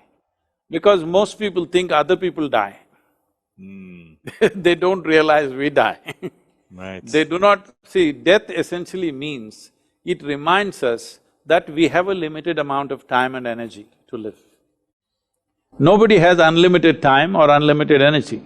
If one is constantly conscious of this, definitely they will organize their life and they'll prioritize their life in much better way than the way they're doing it right now. This is a fundamental. Death does not mean something else, not some terrible thing. Death simply means, it is clearly reminding you, you have a limited lease of time and energy. That means you need to organize your time and energy to what is most valuable for you, not do one more thing that is not necessary for yourself or anybody around you. And because people think they are forever, they're in some restlessness all the time. I think they just put up a poem which I wrote 3-4 days ago. It's called Life. The most restless ones rest so well when life is taken out of them, as if the only curse was life. What does that mean, to rest so well? You mean sleep so well, or live so well that you feel restful? Oh, even in sleep they're rolling all over the place, huh? They're not sleeping well. No, no. They need to either drink or pop a pill to sleep, most of them.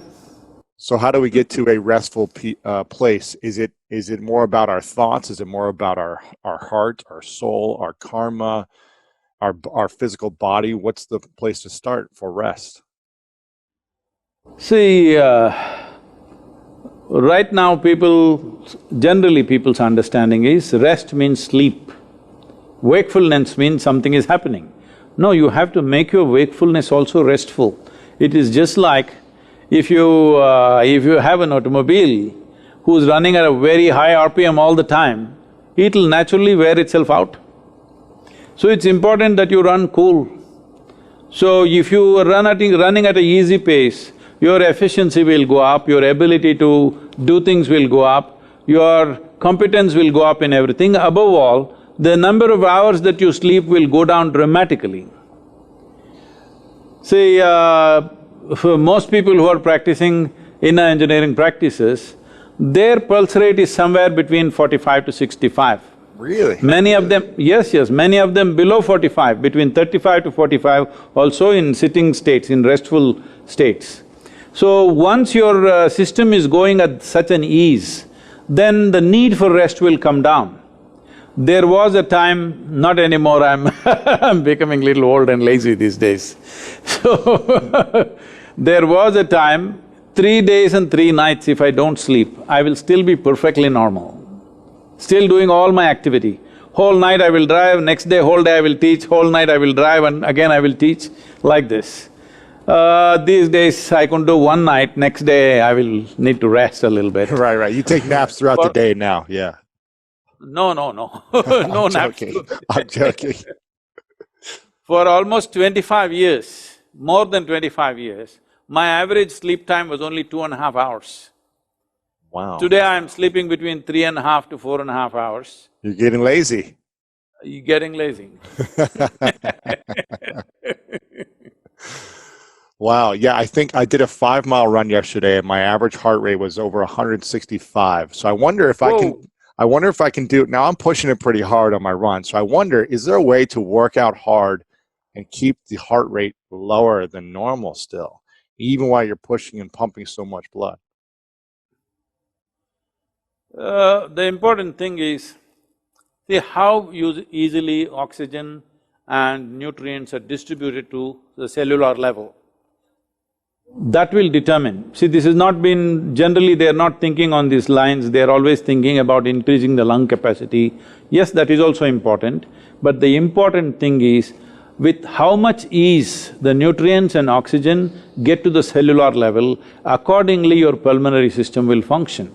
But it's not only about the heart rate, even at the cellular level with how much stress or how much ease it's going, this can be determined. We have what is called as a cobra test for people. Would you like to go through cobra test? You mean getting bit by a cobra? No. If it doesn't bite you, then it proves something. See, most of the venomous creatures are like this, particularly cobras. In the wild, if you just go and pick up a cobra like that, he will simply come, not holding his head or anything, simply in the middle of the body, simply he will come effortlessly in your hands without any reaction, because he is only sensing your chemistry. If you show little anxiety, if you show even a little bit of anxiety, he will go for you. If you don't show any, he is very comfortable with you because he senses everything, his safety and his danger only by the chemistry of your body. So, this is a cobra test. People say, I claim they are very meditative, we say, okay, let's do the cobra test. Yeah, that's… do you do that test with people? We can check you out, 165. I love your… I'm really enjoying your inner engineering course right now. I've been going through it and I'm really enjoying it. Okay. You have a quote, I think I'm going to get the quote correct, I believe, I wrote it down, where you said, only what you perceive you know, the rest is imagination. And you were talking about that in the context of what we learn in school. You were giving this example of, we only really have 50% of our time available because the other 50% is with our faculties and with sleep. And for many years, we learned things, the content, that we only use 1% is what I remember you saying. What do you mean by this? Only what you perceive, you know, the rest is imagination. See, perception happens to you in 5 different dimensions: seeing, hearing, smelling, tasting, touching. This is how you're perceiving life. This data has gathered within you. Only because this data has gathered within you, now you're able to walk on a round planet which spins. It's not a small thing. It is not a small thing that you are able to walk on a spinning round ball. Because all this data has gathered through 5 senses, it is not intellectual information, but it is a perceptual information. If this information is not there, you won't be able to walk actually. You will not be able to walk straight. This is what is happening for people when some people lose their memory and things like that. Suddenly they become unstable in their body because some of the data is gotten disconnected with their system. So, this data that you perceive is most important, that's what a child is all the time drinking up everything. You see how the child is looking at everything? Because he wants to drink up as much data as possible, because instinctively he knows without that data, he will not be able to function.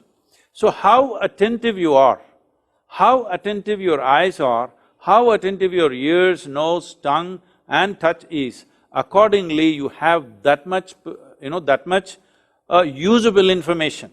So why one person is more efficient, well, you are an athlete, why one person is able to catch a damn ball, another person can't catch the damn thing? Why is it? Because that level of attention of exactly how that ball will behave, how you can anticipate where it will go, this is not there. Intellectually, suppose you have a PhD in football, you think you can play football? If you have a PhD, no, I think you need to experience it as well. If you just study it only, yeah. No, that is not experience, it's perception. You're watching it out of your keen interest, you're watching exactly how a ball moves. You may not be thinking the physics of it, but you're watching it and perceiving it. Because of that perception, you know something that you cannot know by reading 100 books about it. That's true. You've got to experience life. Of course. You've got to experience That's the only reason we are here to experience life as profoundly as possible. Absolutely. What do you think is missing in the world the most right now, especially here in America? There's a lot of, we have Corona, and then people feel like they're suffering, they're angry, they feel unjust with a lot of different things that are happening. What is missing in the world? See, talking about those situations in America, America has an unfortunately very cruel history. Whether it concerns the Native Americans or the African Americans today, there's a very cruel history. By trying to put it under the carpet, it'll keep popping up. We have to come to terms with it. Everybody has to come to terms with it. Some remorse, some settlement must happen. I think that expression of remorse has not happened, so it keeps popping up. Well, this one policeman's inhuman act is not the real thing. The real thing is, it's there in the air, because whatever has happened in the past, certain number of people have resentment about it, and another set of people somewhere, maybe not exactly for me, maybe it may be wrong for me to say this, but somewhere they think that's a natural order of life, that's how it was supposed to be. Somebody had to die, somebody has to be a slave, that is how it is supposed to be. That must go. We must understand, historically, every one of us have made mistakes. We must bow down to our own mistakes and say, we are sorry for this, let's see how to create a new nation, a new world. This much sincerity and humility should come in every human being. Otherwise, one set of people are resentful, another set of people think they deserve it, then how will this go? Yeah. Do you feel, talking about mistakes of the past, I've made a lot of mistakes in my past personally, in just different ways, from my business to relationships to family dynamics, a lot of different things. And I'm constantly trying to learn to be better every day. Do you feel like you've made a lot of mistakes in the past that maybe you regret, or you think to yourself, oh, that was pretty stupid of me to do? Or have you always been this enlightened?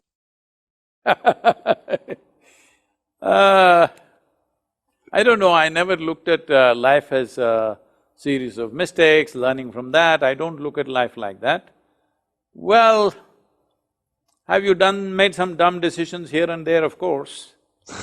But I wouldn't see them as mistakes, I just see them as part of growing up and becoming more mature, because enlightenment is one thing, you see things clearly, but still operating in the world you need wisdom. Wisdom, you have to earn it with experience, there is simply no other way for that.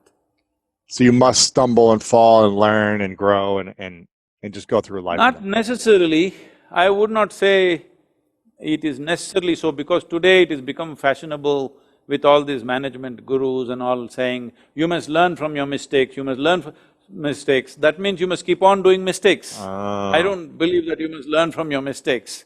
I would rather live a life where I don't do any mistakes.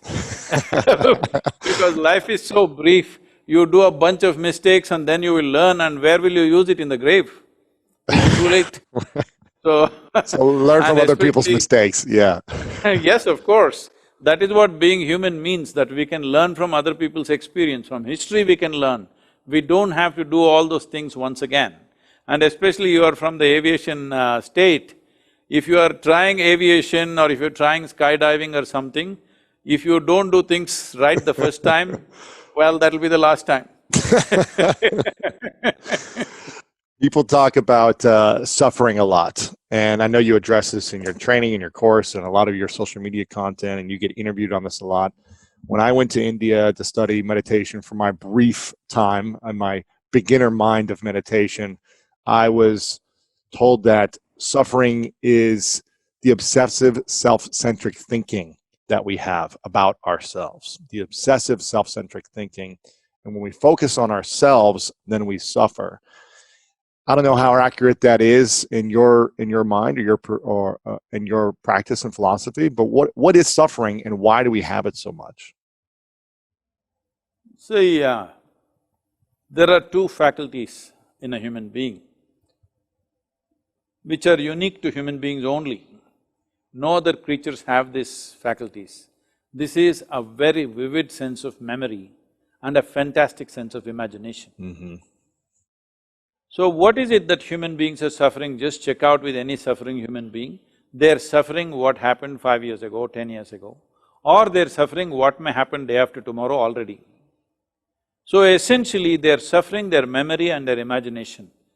Rarely they are in life, they're just suffering these two fantastic faculties which make us human. Our life is rich only because our memory is so vivid. Otherwise, we would also be like an earthworm. Essentially what they're complaining is, they're complaining, why did nature evolve us into this fantastic place of being human being?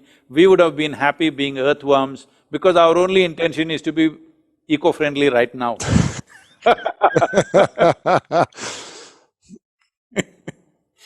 Earthworms are very eco-friendly, they are very peaceful, but the possibility is only that much.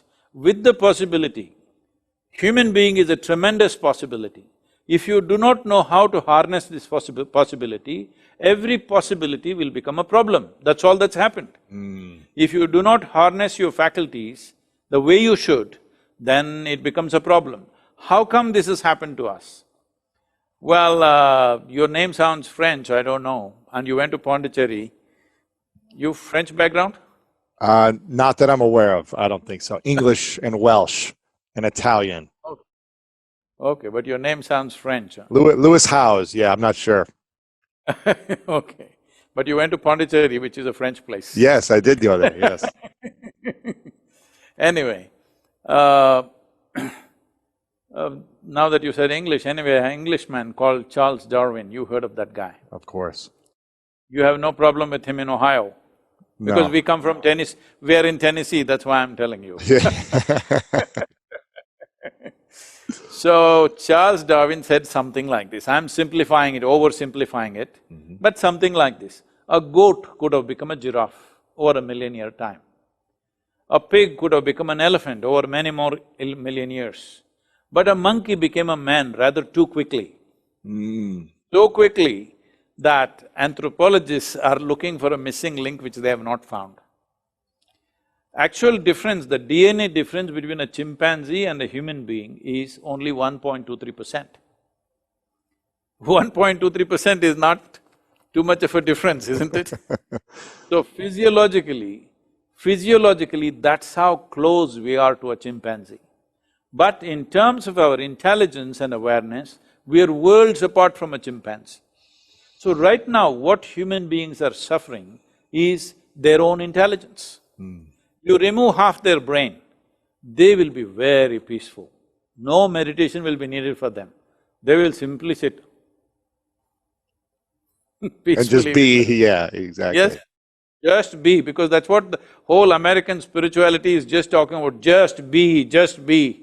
If you remove half the brain, you'll just be. Yeah. That's what a whole lot of people are trying to do by soaking their brains in alcohol, maybe they're preserving it for some other place, or drugging themselves out, they're just being, all right?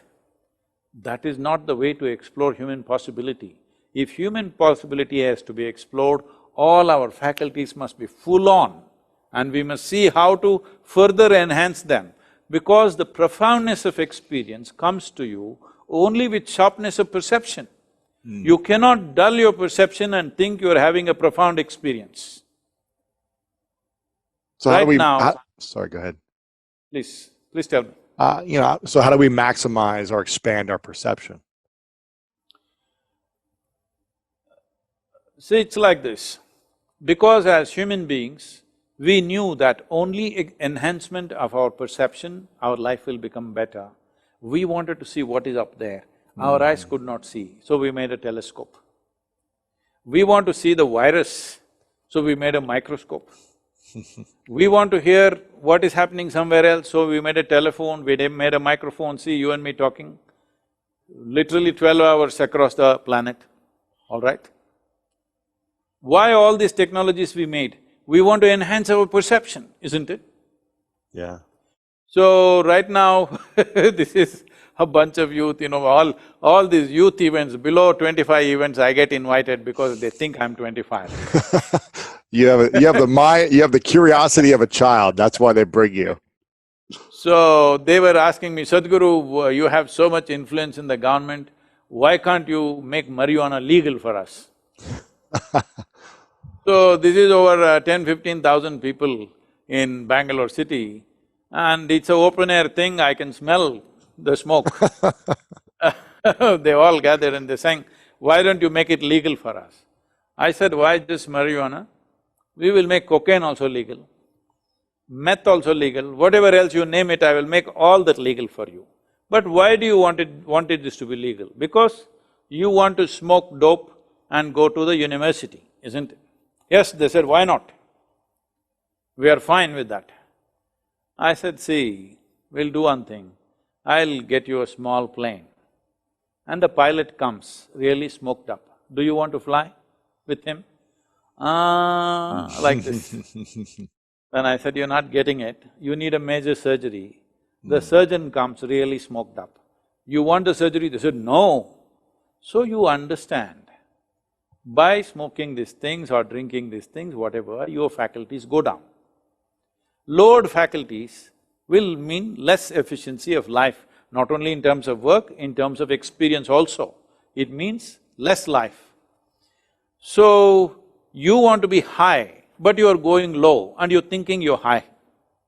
If you want to be high, you come to me, I will show you how to tune up all your faculties to such a level that you will be bright and alert all the time, joyful, blissful, ecstatic. Look at my eyes, I am always stoned, without any substance.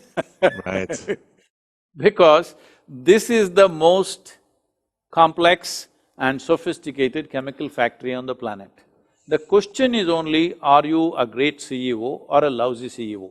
That's all determines the nature of your experience. So I don't want to give a philosophical explanation to human suffering. Human suffering is essentially that they have an intelligence for which they don't have a stable enough platform. So they don't know how to handle their own intelligence. You can call it tension, stress, anxiety, misery, whatever. Essentially, your intelligence is turned against you, that is all it is. So much to unpack here. So when we have emotions, thoughts, or feelings, emotions of anger, resentment from something that happened in the past, upset that we see on social media, frustrations in the world, where should we be redirecting these thoughts, feelings, and emotions? Should we be feeling them and allowing ourselves to go with anger until it stops? Should we be guarding our thoughts with the reverse of that? What's your ideas on thoughts and feeling and emotions? You must punch a window pane or a wall better. A stone wall is good.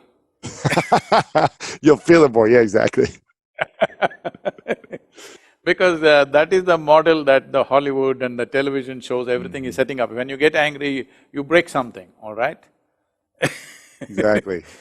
So, See, first of all, people are assuming that anger is happening to them or misery is happening to them. No, this is exactly what I said earlier, maybe I didn't articulate it fully. No, you are creating anger, you're creating misery, you're creating joy, you're creating whatever. All this is happening from within you. Is it true all human experience is happening from within us?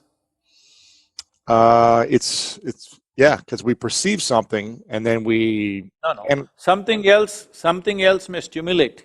But human experience is happening from within us, isn't it? right, Whether it's love or hate or anger or misery or joy or anything is only happening from within us.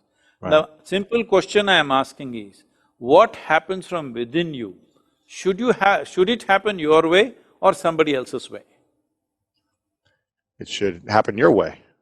Of course, because the world will never happen your way 100%. Because there are so many stakeholders in the world, little bit will happen my way, little bit your way, that is fine. But what happens within me must happen my way. If what happens within me does not happen my way, this is the worst form of slavery, isn't it? Wow. Somebody decides what happens within me, somebody decides where I should sit. This is slavery, everybody understands this. Now somebody decides whether I am happy or unhappy. Isn't this the worst form of slavery? Yeah. So this is the liberation that humanity needs to work at. This is what inner engineering means. Inner engineering is not some mechanical process, because engineering means this essentially. You will say something is well engineered only if it works the way you want, isn't it? If this one doesn't work the way you want, what the hell are you expecting other things to work the way you want? It's just an accident. When you live accidentally, anxiety is normal. Yeah, it's every day. But when you're living on purpose and intentionally and mindfully, you should be able to shift out of that. No, I wouldn't use those words. Okay, what words would you use? Well, when you say purpose, intention, mindful, see, this is the whole problem with people, their mind is full all the time. Right. My mind is just empty all the time, nothing happening, nothing. That's why I wear a turban, just to make it substantial. There's nothing in my head. If I'm walking there, I'm just walking, nothing happens. Because, see, right now, your hands are there. Suppose your one hand starts jumping like this. Huh? Or if, let's say, my hand starts jumping like this. What will you think? You think Sadhguru has some kind of a… isn't it? I just… Or no? That's the way intelligent people do things, you know? No, suppose my hand starts jumping like that, you will think there is some ailment, isn't it? You will think maybe Mr. Parkinson's is visiting me or something like that. Sure. So, your mind is jumping all over the place. Why is that not ailment, I'm asking? Your only comfort is other people cannot see it, isn't it? Yeah, I guess they see it through the manifestation of you being anxious or tense or stressed or angry or… No, whether they see it or not, if any part of you is simply jumping without purpose, is that an ailment, I'm asking? If any part of you is jumping without purpose, is it an ailment? Well, I think in your inner engineering course, you talk about how we have certain faculties that we can't control, like going to the bathroom and doing certain things that are part of our body. So… Yeah, but I don't know if that's a trick question or not, but… No, the pee is just filling up in the bladder, it's not jumping all over the place. Gotcha. If it jumps all over the place, that is an ailment. That's an ailment, yes, correct. Right now, suppose… let me take a worse example. Suppose your hand starts beating you in the face. That's an ailment, yes. For sure. So right now, your thoughts and emotions are beating you up from inside. Why is that not an ailment, I'm saying? No, it is. So, let us not think anger happens to us, resentment happens to us. No, these things we are creating. We have the power to emote. We can make it love, we can make it joy, we can make it ecstasy, but people have chosen to make it tension, anger, resentment, hatred, they've turned it that way. Now they will claim this is because life has been unfair to me. Life has not been fair to anybody. especially not me. Life is not fair to anybody. Life is simply rolling. It's for you to learn to ride it. Sometimes we are in uncomfortable situations, sometimes we are in comfortable situations. Sometimes we are in situations where we know exactly what to do. Sometimes we are in situations where we don't know what to do. Sometimes somebody else is controlling the situation, sometimes you're controlling the situation. This is how life is. If you are constantly stepping into unfamiliar situations in your life, that means you are growing at a rapid pace. If you are constantly in comfortable situations, that means you are a stagnant life. So if you look for comfort, if you look for a comfort zone, because the moment your thoughts and emotions are going to torment you with external stimulation that happens, what will you choose? You will choose a comfort zone. This means you will limit your life. So the moment somebody can cause you pain or suffering, this means unknowingly you will make the very scope of your life very limited. Only when a person loses this fear of suffering, that no matter what happens, this is how I will be, if this assurance comes to you, then you walk full stride, because whatever happens in the life around you, it will not really make you suffer. Once you are free from suffering, only when you're free from suffering, when you're free from the fear of suffering, that is when you will explore your life in full depth and dimension. How do we rid ourselves of the fear of suffering then? See, as I told you, the suffering is happening because your faculties are not held in your hands. If I have to go to this in little detail, I'll have to take a few minutes.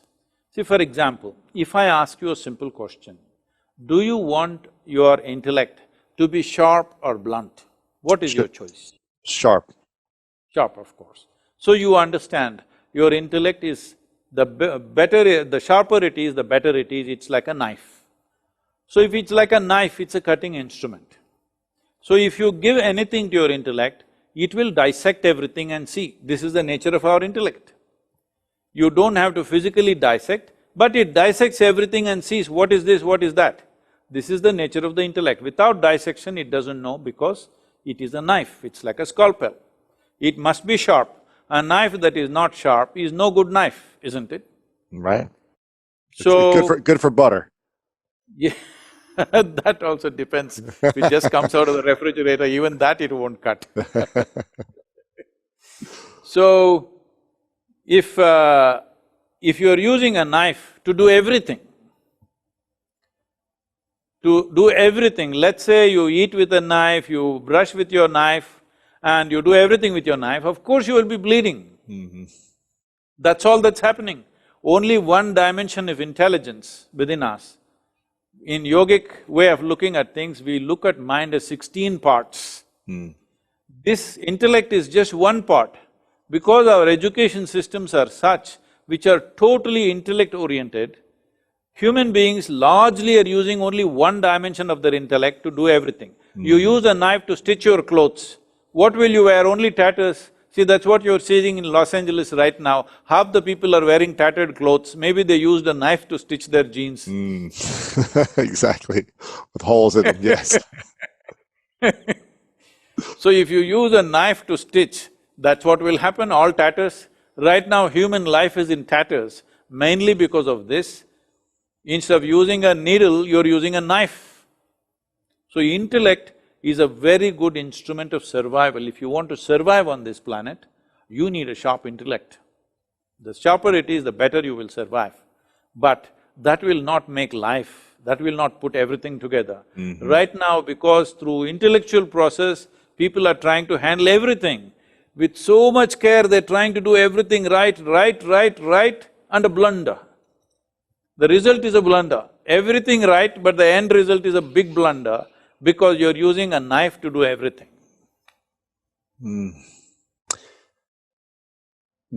Okay, here's a question for you. When was the last time that you felt anger or resentment and actually expressed it? I was just thinking of getting angry with you just now. Perfect. Bring it. I love that. See, The thing is, Louis,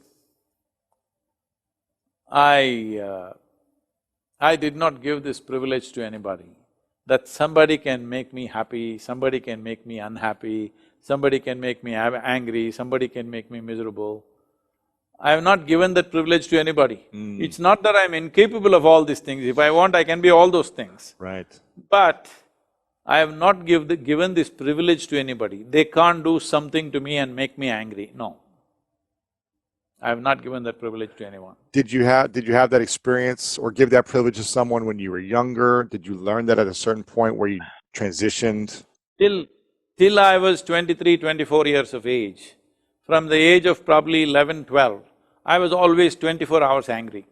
Really? Yes. Because I was on this binge of what is justice and injustice.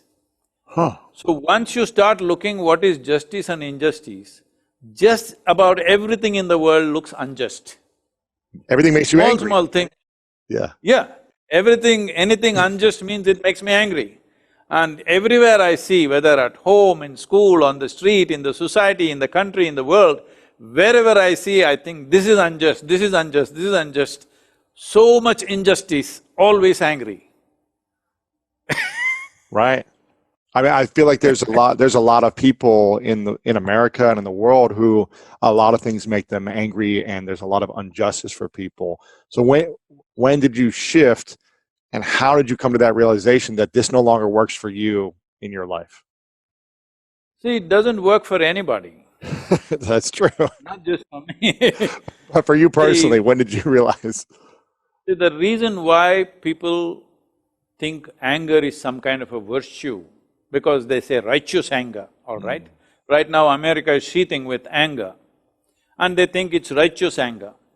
This is simply because it takes some horrible thing to stimulate them into action. There's not enough love in your heart to stimulate yourself into action. Something has to poke you, you must get angry, and then it propels you into action.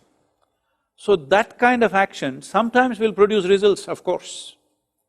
But if you want genuine results which will be good for everybody, we must do it when everything is right.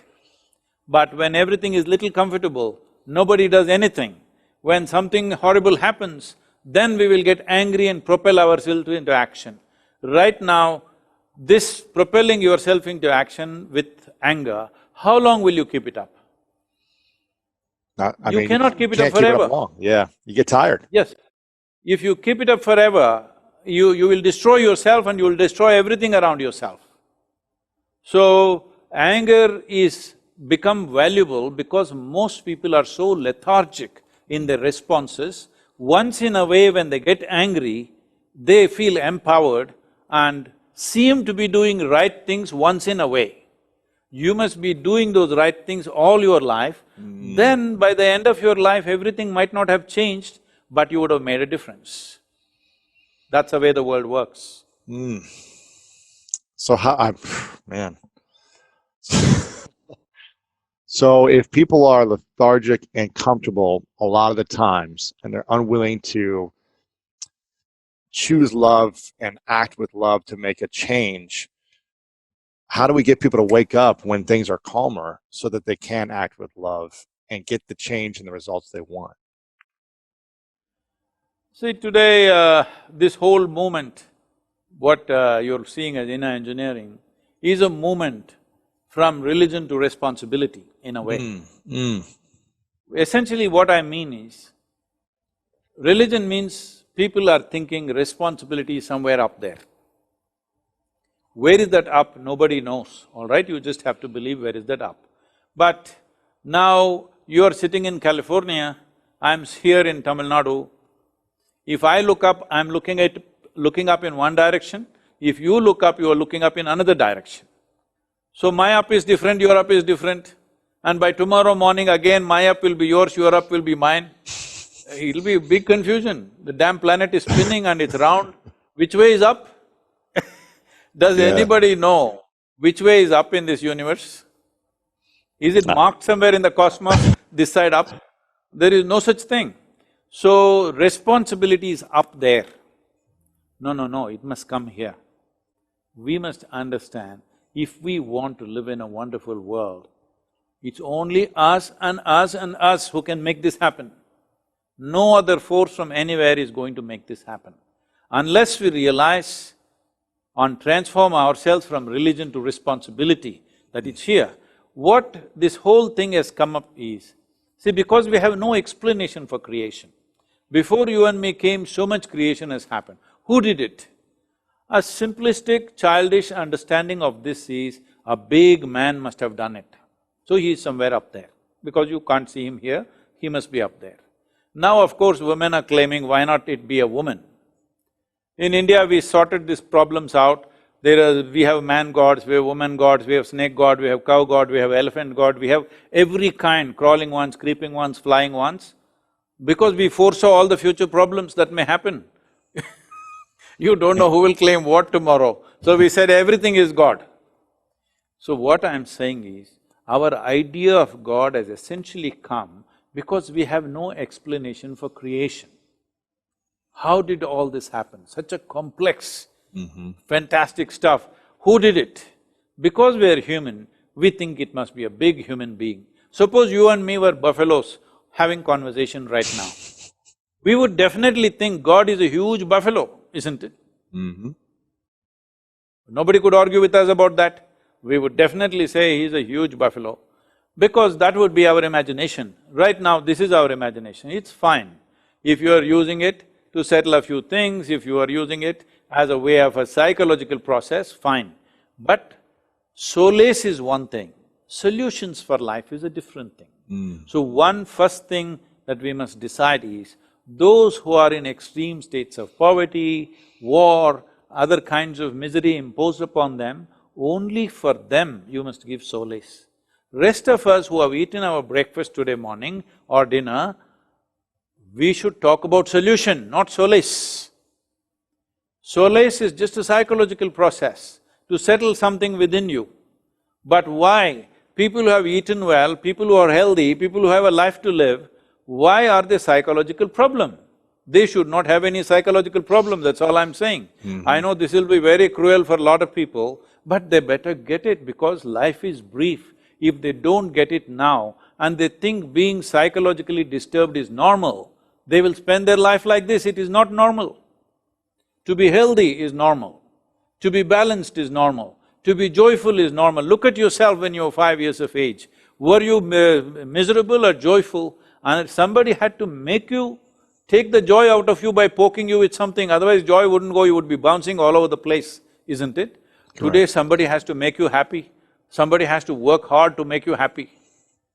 So at that time somebody had to work hard to make you miserable. Today somebody has to make you work hard to make you happy. The whole equation has gotten reversed. What is it? What is it that happened to you? You just grew up. If you grew up, life should become better when you grow up, isn't it?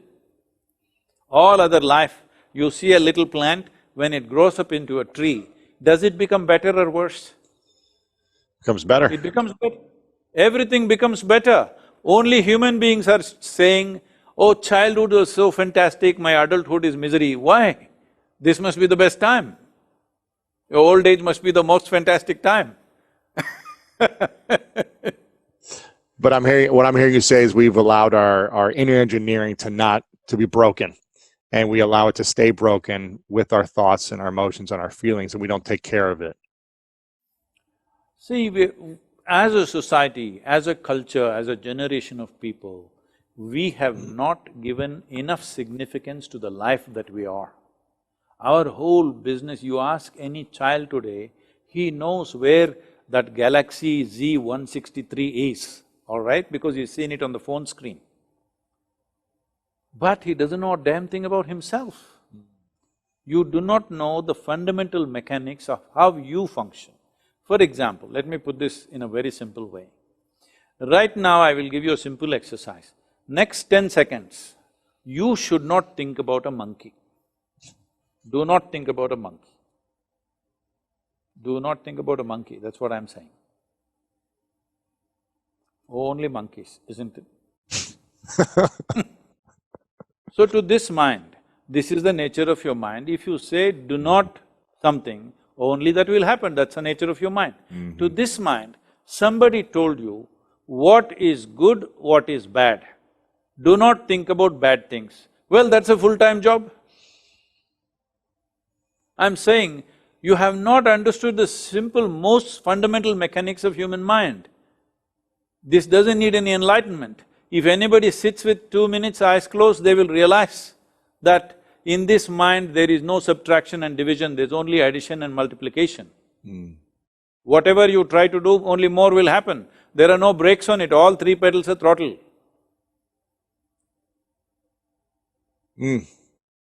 I wish we could go for another 6 hours, but I want to be respectful of your time. And I have many, many questions that I know I'll always want to ask and continue to learn and improve in my life. And I know my audience will want to ask as well.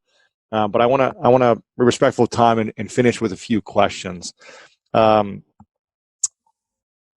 This is called the three truths. I ask this question to every guest that I have on at the end. It's a hypothetical question.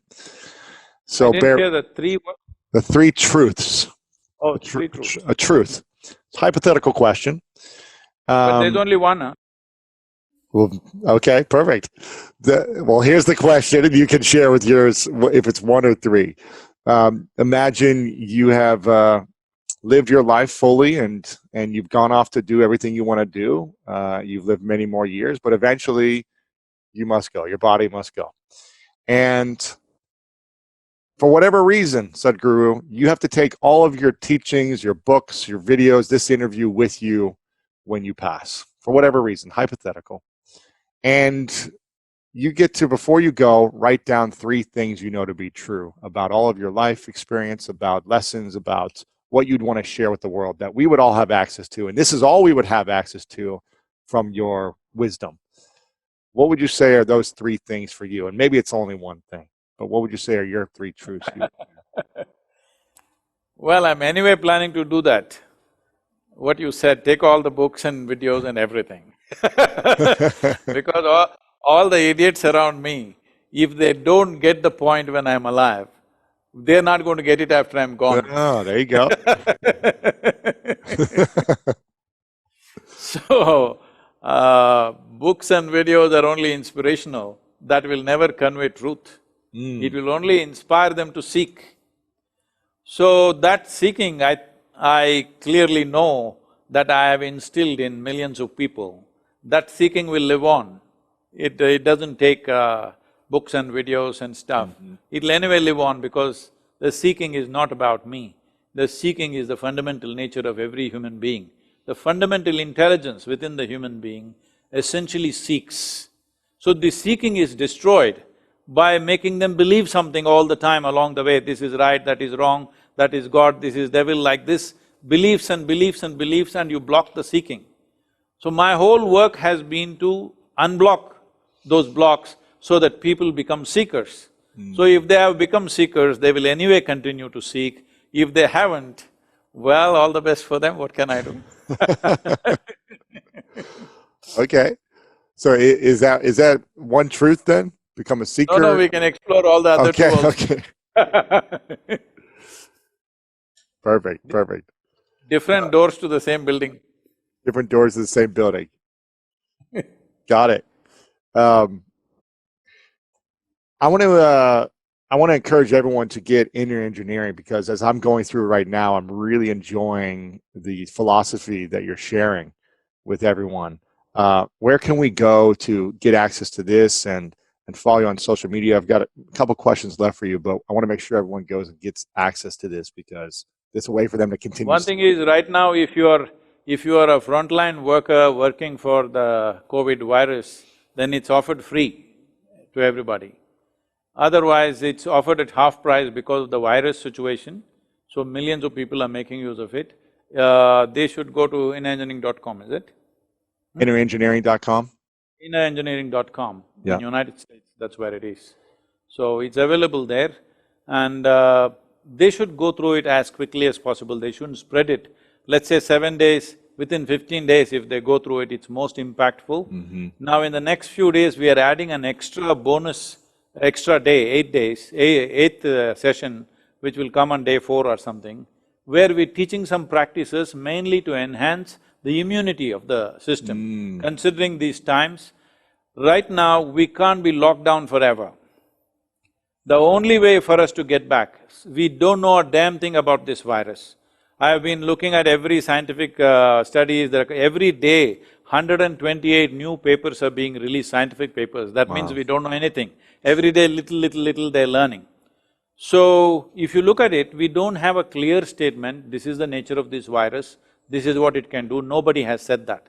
So the only instrument that we have is a strong immune system if you have, you know you can pass through this. So as a part of this, we're introducing one more extra session which must go in within the next few days, that there will be a series of practices that one can learn in one session which will enhance the immune system. Here, we have taught to millions of people in rural India, which is making a huge difference.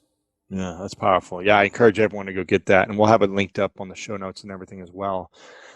What are three things that you think, three habits that you apply in your life that you think are simple habits everyone should be applying for increased happiness and immunity in general?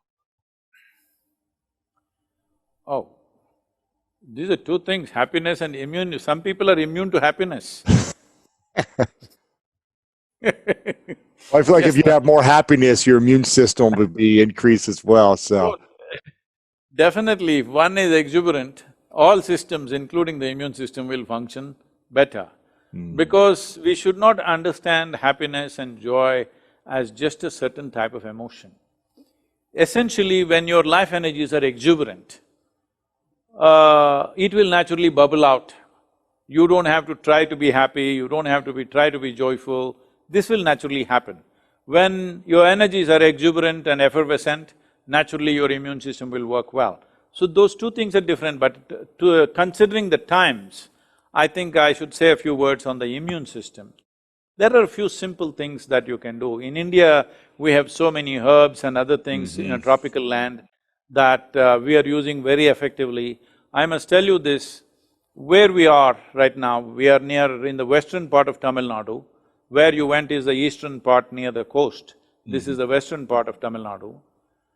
In this region, our volunteers have been active, giving a few, a few herbal drinks all around for the police, for the medical personnel and all the whole population, a few million people. And we are also distributing this in various places. Wherever this has been done, in this region of Tamil Nadu, there's not been a single case till now. Though it's rampant in Chennai, there's not a single case here. I cannot claim it's only because of this drink, but this drink has made a huge difference. This drink has nothing to do with the COVID virus, but it has something to do with enhancing your immune system, your system functions better. One simple thing that in United States people can do, if you have a garden, just spend at least 1 hour barefoot in the garden, put your hands into the earth, do something, just connected to the earth in some way, believe me, your immune system will work very, very well. Lovingly, if you handle soil, you must call it mother soil, not dirt, okay? And you handle it, you will see your immune system will go up. This is something we have completely disregarded. All the time on whatever, if you are a woman, you are on 3 or 6 inch heel, if you're a man, you're on a proper boot, never connected to the earth. It's important that you connect to the earth, because what you think is your body is just an extension of this earth. You're just a pop-up on this planet. One day you will pop back into the planet, all right? So, this is very important, this is a simple thing you can do. If you don't have a garden, volunteer to work in your neighbor's garden, he will also be happy, you will also be healthy. That's one thing. And today I think certain things are available in United States. One simple thing is turmeric. If you mix little bit of turmeric in warm water along with honey and drink it 3 to 5 times a day, your immune system will work wonderfully well. Okay. These are simple things that you can do, and there are also certain other things may not be available. It should be available in California. You have these gooseberries, raw mangoes, these are all wonderful things for your immune system. This is naturally when people are going into certain states, particularly when women get pregnant, they have an urge to eat certain things. All these things have been identified as things which are extremely good for your immune system because it's a natural urge, instinctive urge in the system to strengthen the immune system when a woman gets pregnant. This is a natural process which is happening in the… It is a intelligence invested in our bodies which may not necessarily get articulated in our minds. Yeah. Beautiful. And there is a simple practice which we can give to you, you can put it on your podcast. Yes, It's called please. Simha Kriya. Simha Kriya, it just takes 12 minutes to do it. This will immediately enhance the immune system. I would say within 2 weeks of practice, there'll be a significant improvement in the immune system. Wow. Now everybody is stepping out from the lockdown, either you want to go to work or you want to protest, do whatever you want to do, your immune system should be good, it's very important. Wow. Yeah, we'd love to share that. We'll connect with your team after. And by the way, do you have a podcast, Sadhguru? Oh, no, really, I'm all over Oh, the place. the world needs to hear your voice on audio as well. I know you have a big YouTube following and social media, but I'm happy to connect with your team later to… You already have the content. It would transform a lot of people's lives if you choose to do that in the future. So I'm happy to support you. I'll ask our US team to get in touch with you. Please Yes, support us perfect. in that. Let's Yes, see of how course. to do that. My final… before I ask my final question, Sadhguru, I wanted to acknowledge you for the incredible gift you are to the world, for the incredible example you set every day for the people around you. Again, I think you explaining that our life should get better the older we get, not have more problems and more challenges and more disease. It should improve, it should flourish, we should have fruit hanging from our limbs, essentially. I love the example you set of demonstrating love, peace, childlike joy every single day, because that example is rippling in so many lives. And so I just really acknowledge you for the gift that you are and all you do to serve humanity in a big way. And my final question for you is what I ask everyone at the end as well, is what is your definition of greatness?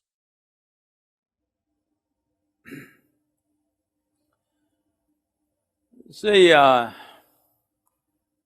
we used to print a brochure for inner engineering programs. We would say, inner engineering from ordinary to extraordinary. So, these are physical programs at that time when I'm doing this. After 1 or 2 days, they would come and ask, Sadhguru, you said something special will happen, what is it? I said, I never said anything special. The brochure says ordinary to extraordinary. I said, yes, that's what I mean. You will become extraordinary, more ordinary than ordinary people. When you become very ordinary, you just become life. When you just… not one mess in your mind trying to be special, you just ordinary life. Because ordinary life is fantastic, because there's no greater phenomena than the so-called ordinary life. Everybody is trying to be something other than life. Who are those people that you consider as great people? Only those people who broke the boundaries of limitations of their persona, isn't it? Those who operated within their personal context, you don't call them great. It is only those people who operated beyond that. That means they were not trying to direct their love in some direction. They were not trying to become great, first of all. They just allowed their love to direct them. You should never direct your sense of inclusiveness that you have. You'll allow your inclusiveness to direct your actions. Is it right, wrong, is it successful? There are a whole lot of self-appointed, advisors around me who keep saying, Sadhguru, for what you have, you could make billions of dollars, you could do this, you could do that, what are you doing? I said, what do I do with $1 billion, huh? I want 7.6 billion people. What do I do with $1 billion? I don't know what to do with it. What will I do with it? Anyway, wherever I go, people feed me. Wherever I go, people make sure I stay in good places. Wherever I go, I travel well. So why do I need money? I don't need money because the problem with humanity is, as I said earlier, they have taken their own physical and psychological form too seriously. They have a shape to their body, they have a shape to their mental structure. This is what transformation means. When I said inner engineering, tools for transformation, transform means you destroy the existing form and become a larger form. And then you destroy that and become a larger form. Continuous transformation means moving from form to no form kind of state. Anybody who showed or exhibited those aspects in their life, at some point they broke their form and did something beyond that, those are the people that you're recognizing as great, isn't it? I have no intention of being great, I'm just fooling around. I love that. Well, hopefully next time you're in Los Angeles, we'll be able to have some food, and I'll pay for your meal for you. And hopefully, when I come to India, we can connect. And, You have to pay for my food because every day somebody pays for my food. I got you. I don't earn anything. I got you. And hopefully, and maybe we'll meet up in Dayton someday if you go back to the museum. Why not? Dayton will be good. It's been years since I went there. I love that. Sadhguru, thank you so much for your time and for your wisdom. And Thank you, Louis. I look forward to supporting. I hope it's been useful for you. Of course. Thank you very much. Thank We'll you, catch up sir. somewhere in US. I don't know when I'll make it. I was just thinking I'll take a boat to United States because airplanes are so unsafe right now. Come on over. Yeah, we'd love to connect. Love to have you come back on in the future as well, and keep sharing your message and promoting your programs. So what you're doing is inspiring. So thank you. Thank you. I appreciate it, sir. Have a good one. If I saw something was difficult, I wanted to master it. I was driven to do that, just to see how far I could go in these multiple directions. And that left me vulnerable to one thing. It left me vulnerable to being in a situation where I wasn't healthy enough to manage it.